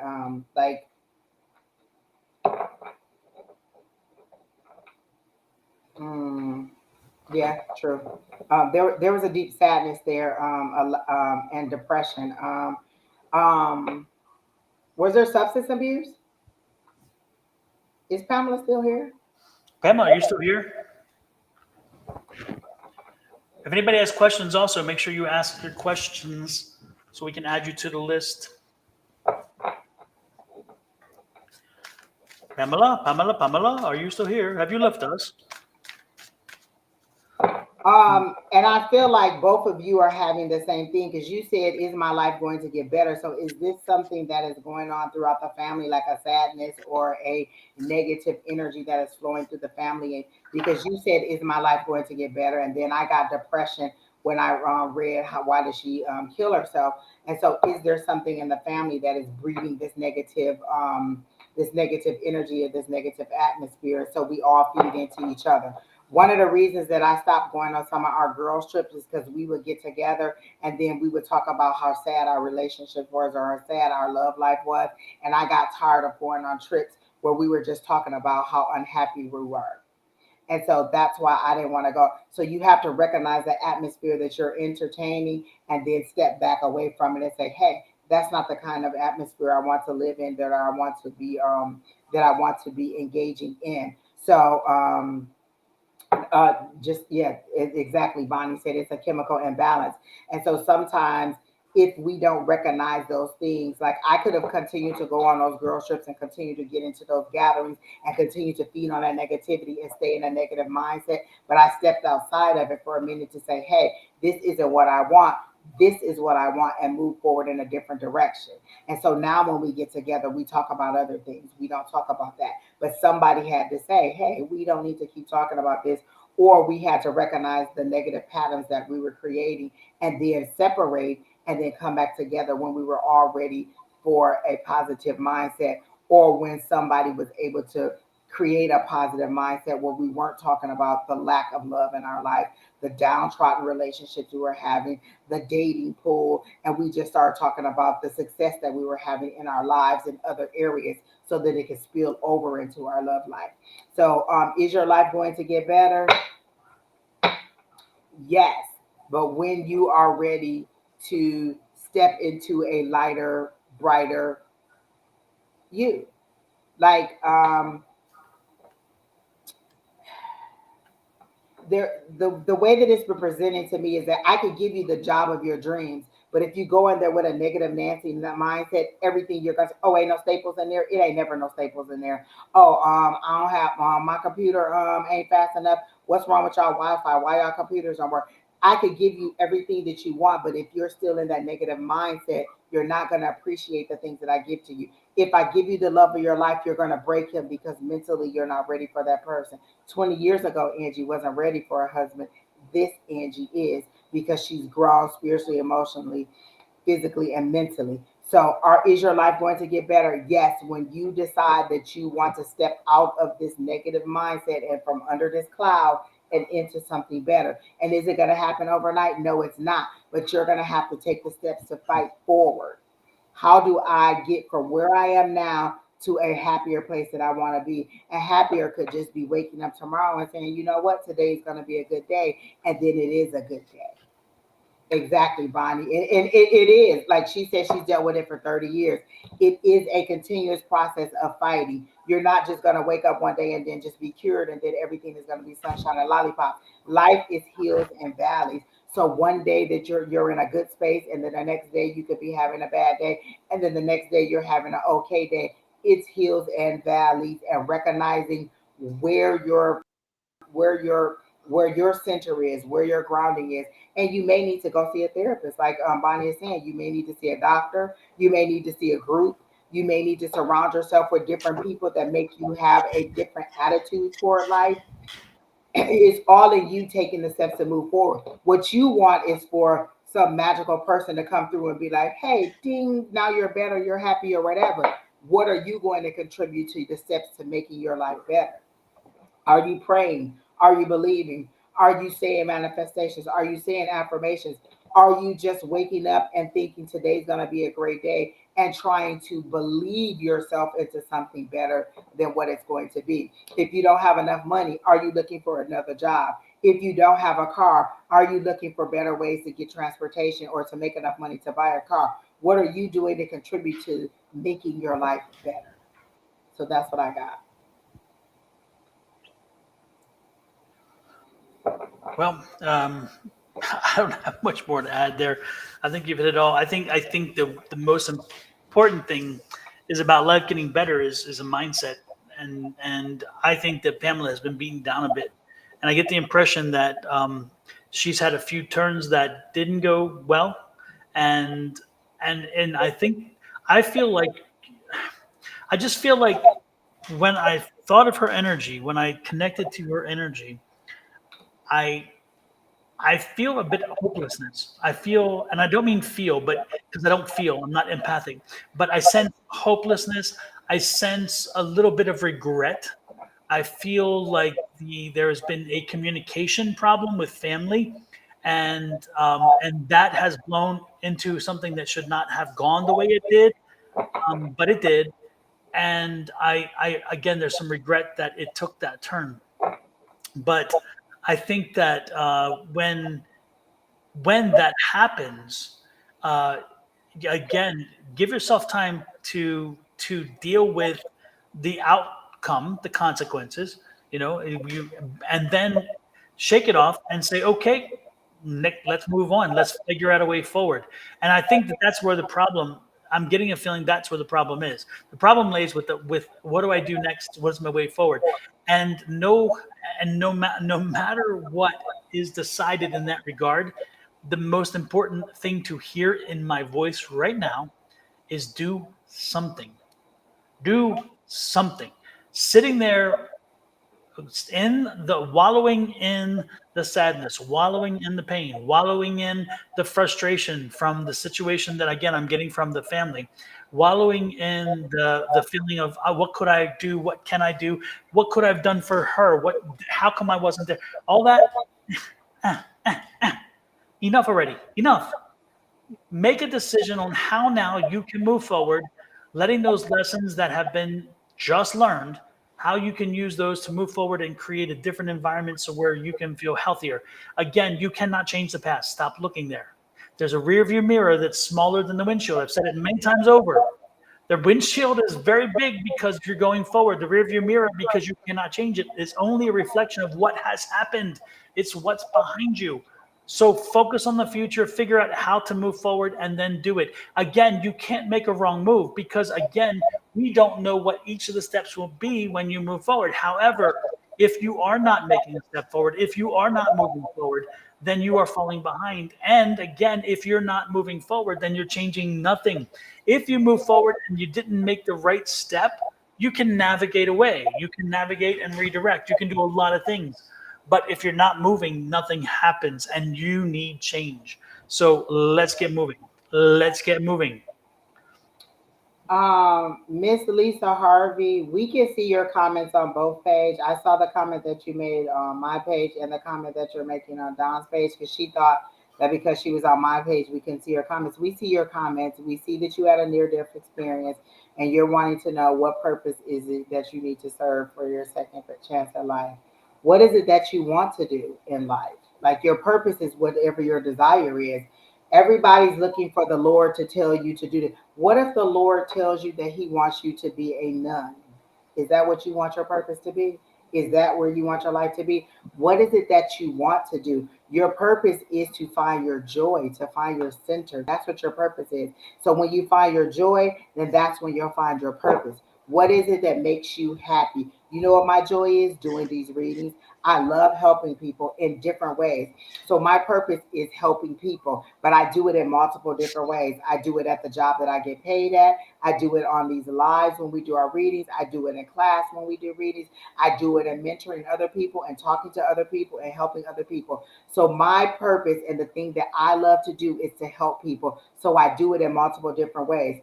So what is it that brings you joy, Lisa Harvey? What is it that makes you happy? That's what your purpose is. You're looking for the Lord to say, oh, go and be a blah, blah, blah. And then that's what you're going to be. You don't need the Lord to tell you what your purpose is. Find your joy, and your purpose will be in the joy. It's like a ball, and it says joy. And when you open it up, all the things that you love will be your purpose. You're just bowing down and saying, just tell me what you want to do and I'll do it. And then when they tell you what to do and you don't like it, you're like, that's not my purpose. That's not what I want to do. That's not how I see it. Your purpose is to find your joy. That near death experience should have scared the hell out of you to the point where you're like, I have to live life to the fullest. I have to do the things that make me happy. You know what that near death experience was? To open your eyes and say, hey, what do you want? What does Lisa want? How does Lisa want to live her life? Stop living your life for somebody else. They show me you as a pleaser. You are a person who likes to please other people. This near-death experience should have said, hey, wait a minute. What is it that I like? I could go my whole life pleasing other people. When am I going to please me? So that near-death experience was to get you to say, hey, what do you want? What do I want? How do I live my life to its fullest? How do I get from pleasing other people to bringing joy to myself? So what is it that you want? That's what your purpose is. So that's what I got for you. Well, I'm gonna give you everybody trigger warning. If you do not want to hear plain hard facts from me, from my perspective about what you're supposed to be doing on this earth, that kind of thing, then turn off now, because you may not like what I'm getting ready to tell you. And Lisa, you specifically, if you hang in there or get off, whatever you feel, but I'm getting ready to tell you this, and it's going to blow your mind, and you probably will be wanting to fuss with me, and you're welcome. Everybody's welcome to fuss with me. Go ahead and fuss all you want. And I did say fuss, F-U-S-S. Make sure it's clear what I said, okay? But I'm going to blow your minds. Lisa, when you came into this world, as we all did, and again, y'all have your own opinions. This is my opinion. When I came into this world, when you came into this world, when everybody came into this world, you signed a life contract. You signed a life contract from the other side saying, this is what I need to learn in my lifetime. These are the trials and tribulations. These are the lessons. And I believe I am ready. And I take those lessons. We all took those lessons in our life contract, because we want to be the highest and best that we can be. We are always working, and each time we come back, and again, there's your mind blown right there, one of them, because I believe in reincarnation, and so did Christians up until 140 AD, but we'll have a whole conversation about that later, or look it up for yourselves. The point is that when you came back to this world, when you came here after many other visits, you came back saying, to make myself, my soul, a higher and best self until I finally perfect it. These are the lessons I want to learn in this lifetime. And when you made that map, when you made your contract, your roadmap for the life that you will lead, you made certain end points, exit points, I call them. Exit point here, exit point here, exit point there. You built those into your contract. And again, you don't have to believe it, but this is what I'm telling you because I believe it. And then you ask the question, so this is what you get. My point is this, is that as you've walked down that road and as you've gone down that journey, you've had opportunities to learn the lessons you learned. And then when you have your exit point pops up. And if you choose to take that exit point, then you die. Plain and simple. If you choose not to, then you stay in this world and you continue down the road further until you have another exit point and another. And eventually you'll have the last exit where you have no choice, and that'll be the end. Now, this is the way I believe. What you experienced was one of your exit points. And then you subconsciously probably thought and said, you know what? Is this where I want it to end? Did I fulfill the contract? Or am I ready to call it quits and then come back and take on under another contract some of the things that I did not do? And your soul, and again, this is my estimation too, again, blowing people's mind. Your body is physical. Your spirit is beside your body. It looks just like you, but it's like a silverish kind of thing, but it's identical to you, with a thin little cord between the two of you. And everything that you do goes into the spirit. When you disconnect and leave this world, the body stays here. The spirit goes back to the soul and becomes part of the collective soul, which is you. And so again, the life lessons go back there. Again, believe what you want. That's what I believe. So when you hit the near-death experience, you subconsciously said, okay, am I done with this? Or do I need to stay around longer and finish some more things? Am I capable? Do I have it in me? And you did. So when you ask the question now of what the second chance at life, I first have to argue with you didn't have a second chance at life. You chose to continue the life. Okay. So I'll argue at that point. It sounds more dramatic, and Hollywood gives us a really good thing about that. Second chance, a new lease. No, it's the same lease. It's the same contract. It's the same contract until the lease runs out and you have to renew it. It's a different story, but that's not the point. And I don't mean to be cute, but I am serious about this. So you chose to continue, and you did. And so you are moving forward in your life contract, and eventually you'll have another exit point, and to the point where you make the exit, period. So when you ask about what purpose, your purpose never changed. And that's the thing. You can get excited the fact that you did suffer something like that. You did learn a lesson. You got a major lesson from what brought you to that point, and you've learned from that activity as well, which is probably part of the contract. And as you work through life, you'll know when these lessons are figured out, and you'll know what the lessons are because they come to you automatically. You don't even have to think about them. None of us really think about the life lessons. They just happen. And then afterwards, we look back and say, damn, that was a lesson, or that was whatever, but that was part of the lesson. That's part of the plan. So just live your life, continue to live your life trying to be the best and the best you, and learn the most you can to be the highest and best self, highest and best purpose that you can be. And in so doing, you will find what it is you're meant to do. You will find, because it will find you. It's part of your contract.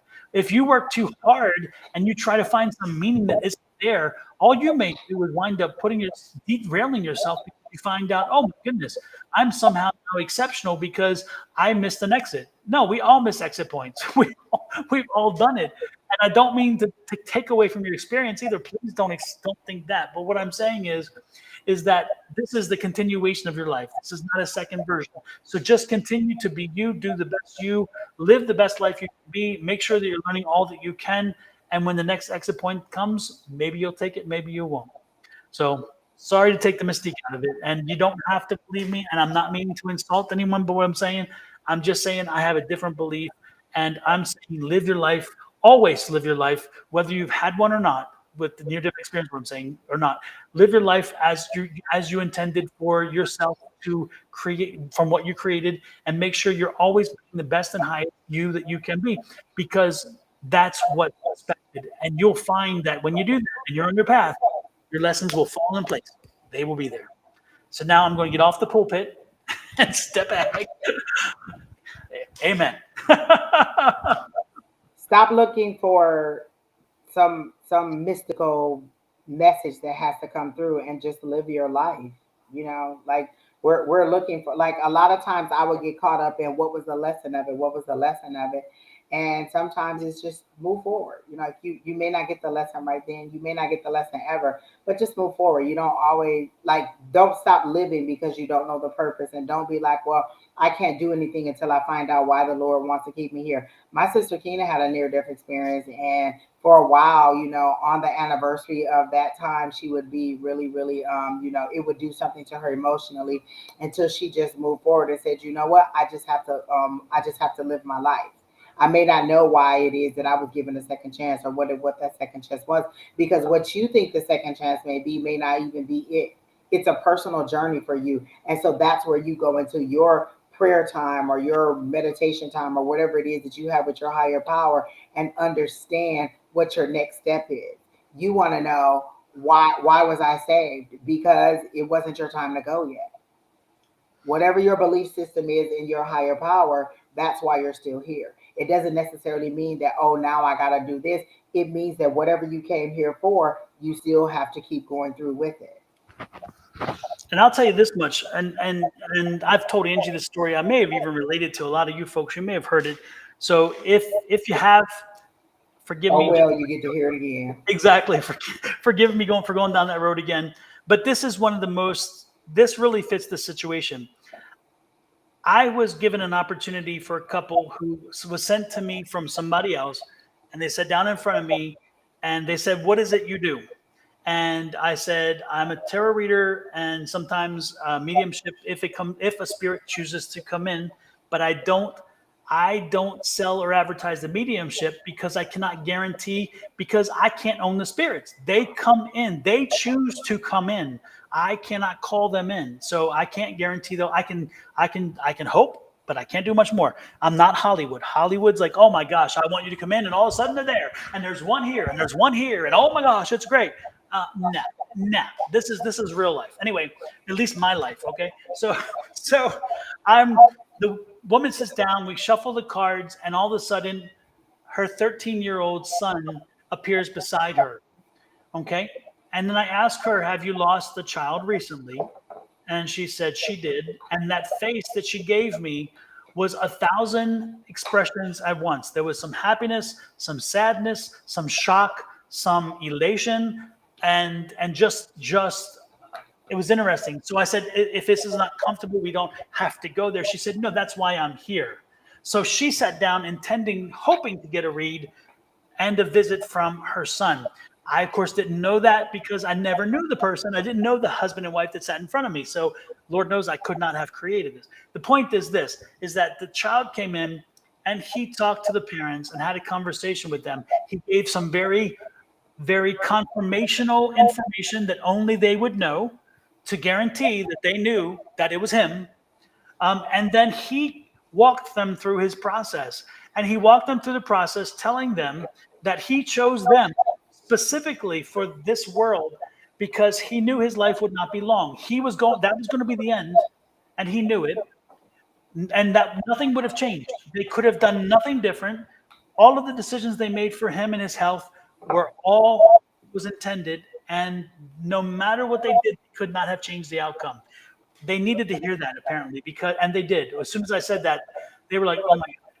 We talked about some artwork that he did. They confirmed the artwork that he showed me. So they knew that. They confirmed that he died when he was 8 years old. Again, he died. And then he came back because that was not his exit. He chose not to take that exit. He's the one who confirmed to me more than anybody else that we build in those exits. And he said, that was one of the exits I built in. I decided I'm not taking it. I'm going all the way. He talked about her grandmother, the mother's grandmother, whom he never met, but yet she was with him throughout his journey from life to death. And when he told the mother about the grandmother, she's like, you could not know her. You don't know her because she wasn't alive when you were born. I reminded her that life on our plane is not life on their plane.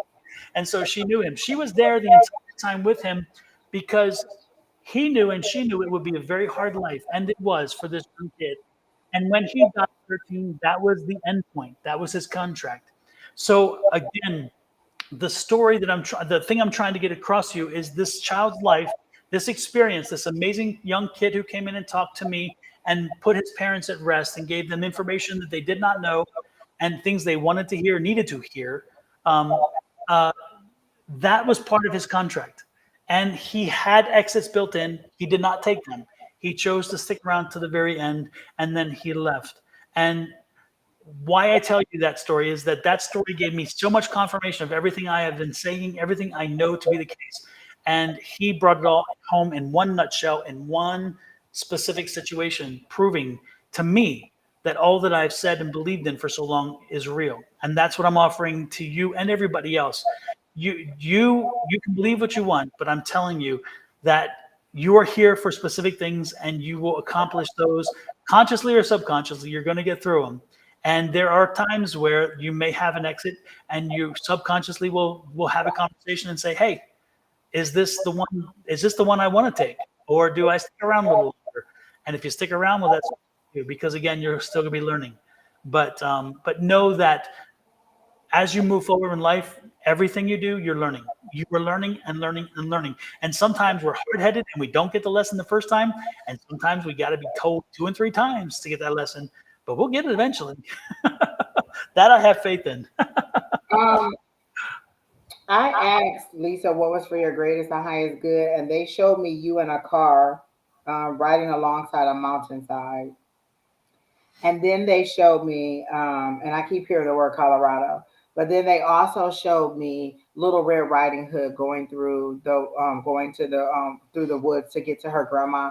So do you need to pay a visit to your grandmother? I can't sense whether your grandmother is deceased or not, but they showed me Little Red Riding Hood.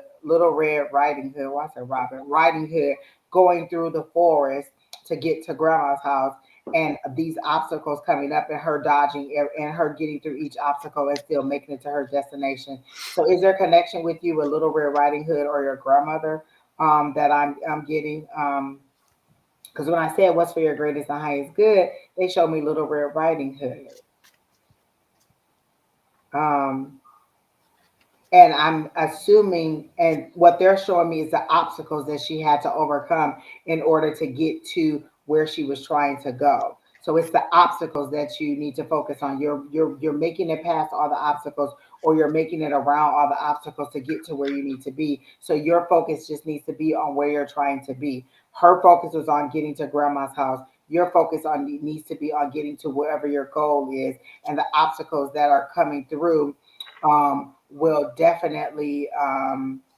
I heard go visit or contact whichever one you need to contact them. So your focus needs to be on getting to wherever your goal is. The obstacles you'll be able to maneuver, and that's what your focus needs to be. Because they're showing me they just keep showing me Little Red Riding Hood and the obstacles, and they show me you navigating around the obstacles and them not being anything that's keeping you from what your goal is. But do you have a goal? Because they're not showing me the goal.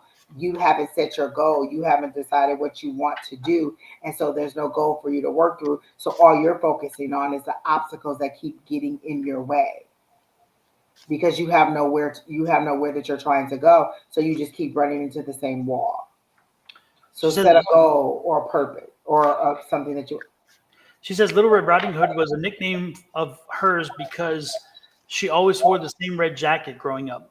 Oh, well, they definitely show me Little Red Riding Hood and you dodging the obstacles. Like they don't even show me you, they show me you like this, going around like there's an obstacle here, go around it. There's an obstacle there, go around it. And you're just going around each obstacle. So what they want you to do is focus on a goal. What is a goal that you want to reach? And then they'll navigate you to that goal. But you have to set a goal or something that you want to do, and then they'll get you there. And don't worry if it changes. Your goal can be, you can have multiple goals. I have multiple goals that I'm trying to achieve. And so each one has a different path. They may overlap and intertwine at times, but each one has a path to get me to whatever that goal is. So set the goal.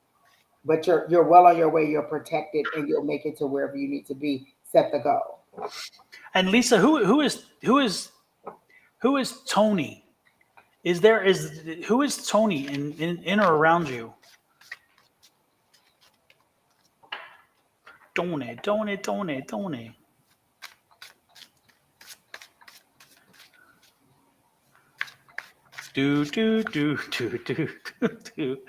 And you know, I almost didn't say that Little Red Riding Hood down because it didn't make sense to me, but you always say it. It doesn't make sense to you as a reader. It makes sense to the person who's being read.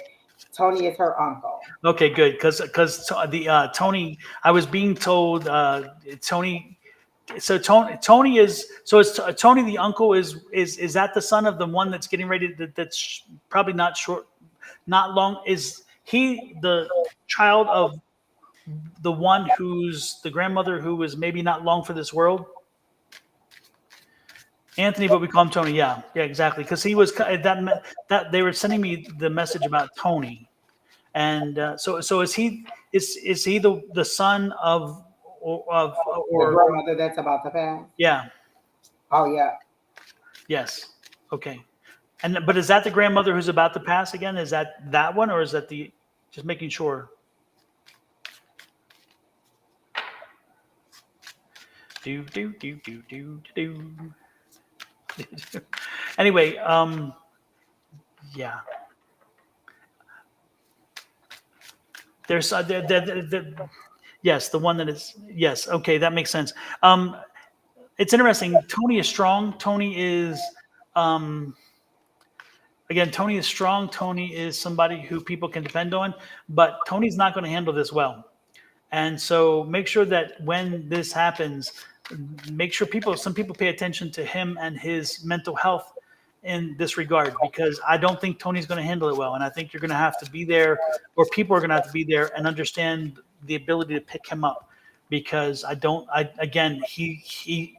going to surprise people, but I think he's going to take it harder than you anticipate. And I think that it's going to be a problem with him. And he's going to need support, and he's going to need people to step up. So keep that in mind as this time gets closer. Okay. That's what they were telling me. Be there for him. Be there for him. Okay. Celebrate her life. Don't get drama about it. Celebrate it. Celebrate the life. Collective Capricorn, did you have a white bed when you were a child, or a canopy kind of bed like they're showing me? You said, how can I best connect with my mother? And they showed me a childhood bedroom that was like a white frame, like the bed that you had was a white frame. Is that true? that you had a white bed frame or a white furniture in your room, because I see your mother hovering over your bed. Um, and she sees you, she still sees you as a child. So your mom is around all the time. You just are not noticing her and you're not receiving her. She hovers over your bed because she's showing me your childhood bedroom. Um, and then she shows me her hovering and she just looks down on you sleeping. So your mom is always around. You're just not you're not receiving her. The best way to connect to her is just to speak to her, to write to her, to journal to her, to speak out to her. When you get ready to go to sleep, you can say, Mom, come visit me in my dreams. Again, I've told the story and you may not heard it before, but when I first moved into one of my apartments, I found an old obituary of one of my favorite cousins. He died while I was pregnant with my son, so he never got to meet my son, and it was a horribly sad time for me. So when I moved into my apartment, I started writing. Instead of just writing in my journal, I started writing Dear Waddell. So I started writing to him. And then I went to mediumship class and he came up in mediumship class. And then he just started speaking to me as if he normally has been speaking to me all my life.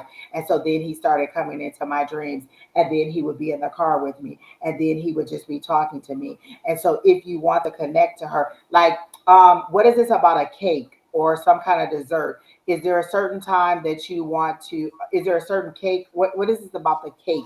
Because when you desire this cake, that's her comforting you because it was something that you enjoyed that either she made or that she bought for you. So there's something about a cake that you love. It looks like it was a chocolate cake maybe because they're showing me chocolate icing and it had these little swirls on it. So I feel like it's a homemade cake that she used to make for you that you enjoyed. And so in those times that you desire that or that you remember that, that is her coming to you, trying to comfort you, trying to reach out for you. She used to let you have it for breakfast. That is her coming to you, talking to you, comforting you. So don't discount those as her not trying to contact you. When you have those moments or when you have those memories, say hi to your mom, speak to your mom, speak out loud. She's not going to always, I think you're thinking that it's going to be some big ominous voice that comes to you, and it's those little things that let you know that she's around. Because she shows me you hovering over her, hovering over your bed. She shows me the cake, and she shows me you in the kitchen. Do you have coffee every morning, and do you put a little? Oh, her mom is still alive. No, she said talk to her in spirit form is best. Oh, my mom is still alive. Then why are you asking what's the best way to cut? Is there a grandmother? Because this person is not alive. This person hovers over your bed. This person isn't alive. That I'm talking about. Um, and so your mom let you have the chocolate cake or your grandma, because this person is talking about the chocolate cake and they're talking and they're hovering over your bed. So this is a spirit that I'm seeing, not a live person.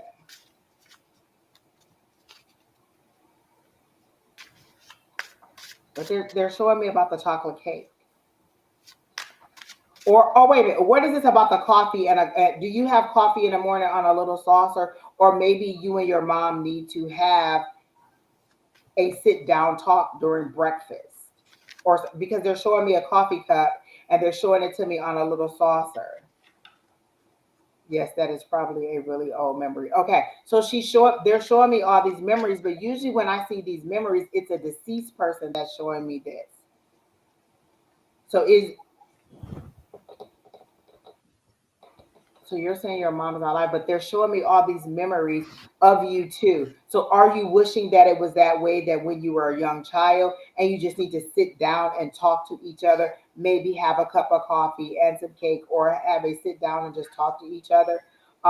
You're wanting, now they're showing me you're wanting your mom to be um, like a TV show mom where she's just so perfect and this and that, and then you got a different mom. Like maybe you wanted, and I don't even know a good TV show mom that was just so genteel. I want to say Martha Stewart, but Martha Stewart I heard had a mean streak. But you want a mom that Beaver is like a Cleaver's TV mom. show mom. Right. Oh, right. So you want that kind of mom, but you had a different kind of mom. You can't be mad at your mom for not being the person that you wanted to be. You either accept her as who she is and you build your relationship on that, or you take some time apart from her. you decide how much of time you can spend with your mom. If your mom is a difficult person to talk to or to deal with, then you have your conversation with her. You have as much time as you can with her. You disconnect when it gets to the point where you can't deal with whatever it is. I like we all wanted a certain kind of dad. Like I wanted uh uh the Huxtable as my dad. I got more iced tea as my dad. You know what I'm saying? I got more gangster dad than I got that doctor dad. So you take the dad or the mom that you have and you move forward in that relationship with them and try to build that bond, but you can't make somebody be who you want them to be or to be the mom or dad that you wanted them to be. You accept them in the best way because they're being the best person that they know how to be under the circumstances that they grew up from. And so you either take them as they are and you give them that amount of time, and then when it's too much, you separate. So okay, maybe we can do 20 minutes on the phone, then that's it. Okay, mom, I gotta go. I'll talk to you later. And then you call her again. You're wanting her to be what it is in your mind that she should be and not who she really is. So that's how I got it. But the memories that they were showing me seemed like a deceased person. You know, it's interesting with collective Capricorn. The one thing that I would suggest to you is that we are we we have learned to speak so much that we forget that there are communications that do not need the voice. And the one thing that I would tell you from my personal experience is if my mom's not feeling well or something's going on, I know it, and I'll call her to confirm. And sometimes she'll call me because she needed to confirm that I'm doing well or not doing well or whatever's going on. We can communicate. We do communicate, but not via words necessarily all the time. And if you work on this, and even if you don't work on it, if you put out that energy, you'd be surprised what you get back. So what you may want to do is sit down and write notes to your mom. And whether you give them to her or not, it's a different story. But by writing the notes and thinking it through as you're thinking about it, and then when you get it perfected, read it back to her. Read it aloud back to her, even if she's not in the room, even if she's nowhere to be found at the moment. Read it to the universe, and don't be surprised that over time, because of that connection, because of energy, because your auric field that floats around you, that energy field, that biomechanical plasma field, that energy surrounds us all, and it kind of attracts because we are connected that way. Don't be surprised if she somehow gets the message in the letter. She may not hear every word consciously, but don't be surprised if her subconscious energy picks up what's being sent to her and she hears it. And then she may respond to it or react to it when you see her next. And these are things that blow people's minds away because we are so rigid in our belief and our thinking that this is all we need to communicate. And if we're not doing this, then there is no communication. And I'll tell you this much. I didn't say a word there, but you knew what I just said. Again, because it's a different way of communicating. We forget that there are many ways. And one of those ways is this energy that surrounds us, this energy which we use, which we call psychic energy. Again, it's a bioenergy. Our cells have all this energy in them. They're bound together, and all this energy is flowing, and this energy is emitting, and it can go to where we need it to go to. And that's the thing. If you read that letter, and you read that letter out loud, don't be surprised if that message is received. And don't be surprised if she reacts in a way you're thinking, damn, she must have heard it. She must have received it. Because again, you guys are on that same wavelength, whether you want to be or not. And you have that same energy because again, you're part of her. And you're in sync with her energy, whether you want to be or not. So use it. Use what you know exists, and that's that energy, that psychic energy. Use that energy to your advantage. Use it. And also find the things that you have in common. My mom doesn't believe in this at all. When you start talking about psychic stuff, oh, you into that stuff. That's how she speaks about it. She is look, saved and covered in the blood. That's all she knows, Jesus Christ and that cross. Let me tell you. So me and her don't discuss this. But that doesn't mean that we don't communicate. That doesn't mean that I have to beat her over the head to believe it. And she doesn't have to beat me over the head to believe in what she believes in. We find our common ground. She likes to talk about cooking. So I ask her about old recipes so that I know how to cook these things when she's no longer here. When she came to visit, we went shopping, we went out to eat. We found our common ground, and that's what we discussed. We don't talk about this stuff here because she doesn't see it the same way that I see it, and she doesn't believe in the abilities of it that I believe. I know that she has the abilities, and she's indicated she doesn't want another future. So we don't fight over that. We move on. We find our common ground, and that's what we share. So find your common ground and move forward in that. And like Don said, it's not always communication. It could be something else. So Yep. find your common ground. Absolutely. Yep. So that's Super. all I have for her. Mm-hmm. Well, I think Angie, with that, we are pretty much done. I think All we right. we are done and done a little bit early tonight, which is nice. Yeah, Only 2 hours. exactly.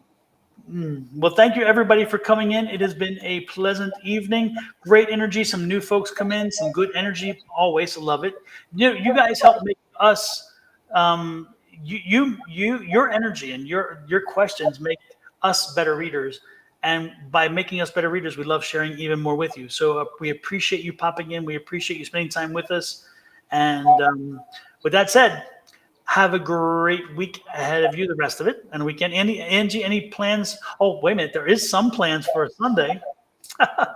Exactly. Me and Sherry Berry may have to go live a different day. Or no, we may have time after because we're gonna be done pretty early, right? Yeah, maybe you can do it from here. That'd be crazy. Have a few people pop in and behind you and stuff, you know? I thought about that, Don. You literally read my mind. You might be saying, Don. I thought about that, like, ooh, they may get, we could go live and then they can get a whole bunch of us. You can get me and Sherry and Kim and this and that, and they can get a whole bunch of readers. That'd be cool as people pop in and want to, and pop out, and the more people pop in so people can see all of us. That would be fun. Everybody Oh, I pops in like for it. I a like reading or it. I two. like it. I do too. Maybe I'll have this all set up for people to do that. And we could do a couple readings for you guys on Sunday. What we're talking about is we're having brunch. One of our Tuesday night class members is going to be in Arizona, so we're having brunch on Sunday. Yep. So it's going to be a collective of all kinds of energy. All kinds of energy. Exactly. And food. We're going to have food, people. Mm-hmm. Oh, Julie said that would be great.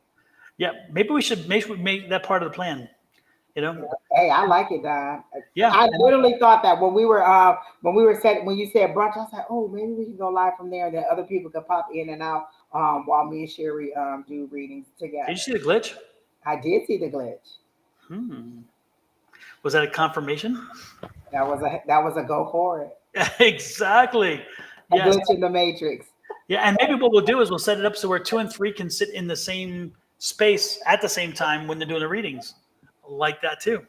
Oh, I like it. I like it. I like it. Oh, you guys get a treat on Sunday. So tune in. Make sure that you are subscribed to all of us. Yeah. Me, Don, Julie, Bonnie, Susan, Scott. Oh my gosh, there's so many of us. Just go through our list and subscribe to all the people that we're subscribed to. Exactly. And Julie, don't forget to let Scott know because I don't think Scott's on our chain, but let him know On that our he's welcome channel. on Sunday too to have him come. Oh, and Don, I think that Kim's gonna go to class on Monday night, so you may even get to see me in class Monday night. I Oh! haven't been in a long time. That building will be shaking. It's like what? All of us in one thing. Woo! That'd be all kinds of crazy energy. LMT said my first reading was in Don's kitchen. Uh-oh. Uh-oh. Yeah, and this house, this kitchen too. If I'm not mistaken. Oh Yeah, wow. yeah, There you yeah. go. Way back when, absolutely. So there's energy there. Ain't no telling what y'all gonna get if we read y'all from there. Our Exactly. first interview was at your house. Remember we did our first spiritually speaking? Was at your house, Don. The first two. Yeah. Well, Oh remember yeah. yeah, because we did the three of us together. Remember when we did our first actual interview? Spirit was messing with us, and we had to do them 2 times, and both times it did not come out. We had to do it Yeah. elsewhere. She Crazy. said yes, she'll definitely tell Scott and Bev. Okay, that sounds good. Sounds good. I'm excited about Sunday. I'm always excited about seeing our Tuesday night people live and in person. Absolutely. So anyway, with that said, folks, we are out of here. Thank you all so much again. Don't forget, if you're on Angie's side, let me pull up the codes. If you're on Angie's side, pop over and visit my side when it comes to the YouTube channel. And make sure once you pop over there, you hit that subscribe. Here we go. And then if you are on my side, if you're in my thing, my page, and have not hit Angie's yet, make sure you follow this one and get over on Angie's and give her some love with that subscribe button. You have to click the subscribe. If you just go to the page, you just visiting the page. If you don't hit subscribe. Exactly. And then if you have some time, make sure you hook up Shauna too. And then here is Bonnie's, who was on here earlier with the love readings. So if you love readings, this is the one to follow. And then last but not least, we have Julie up here. Let me put her up here. Where is she at? There we go. Love Riot Warrior. So follow this one. And Julie is on with Bonnie on Wednesdays. So if you're on either one, you'll kind of pop it up.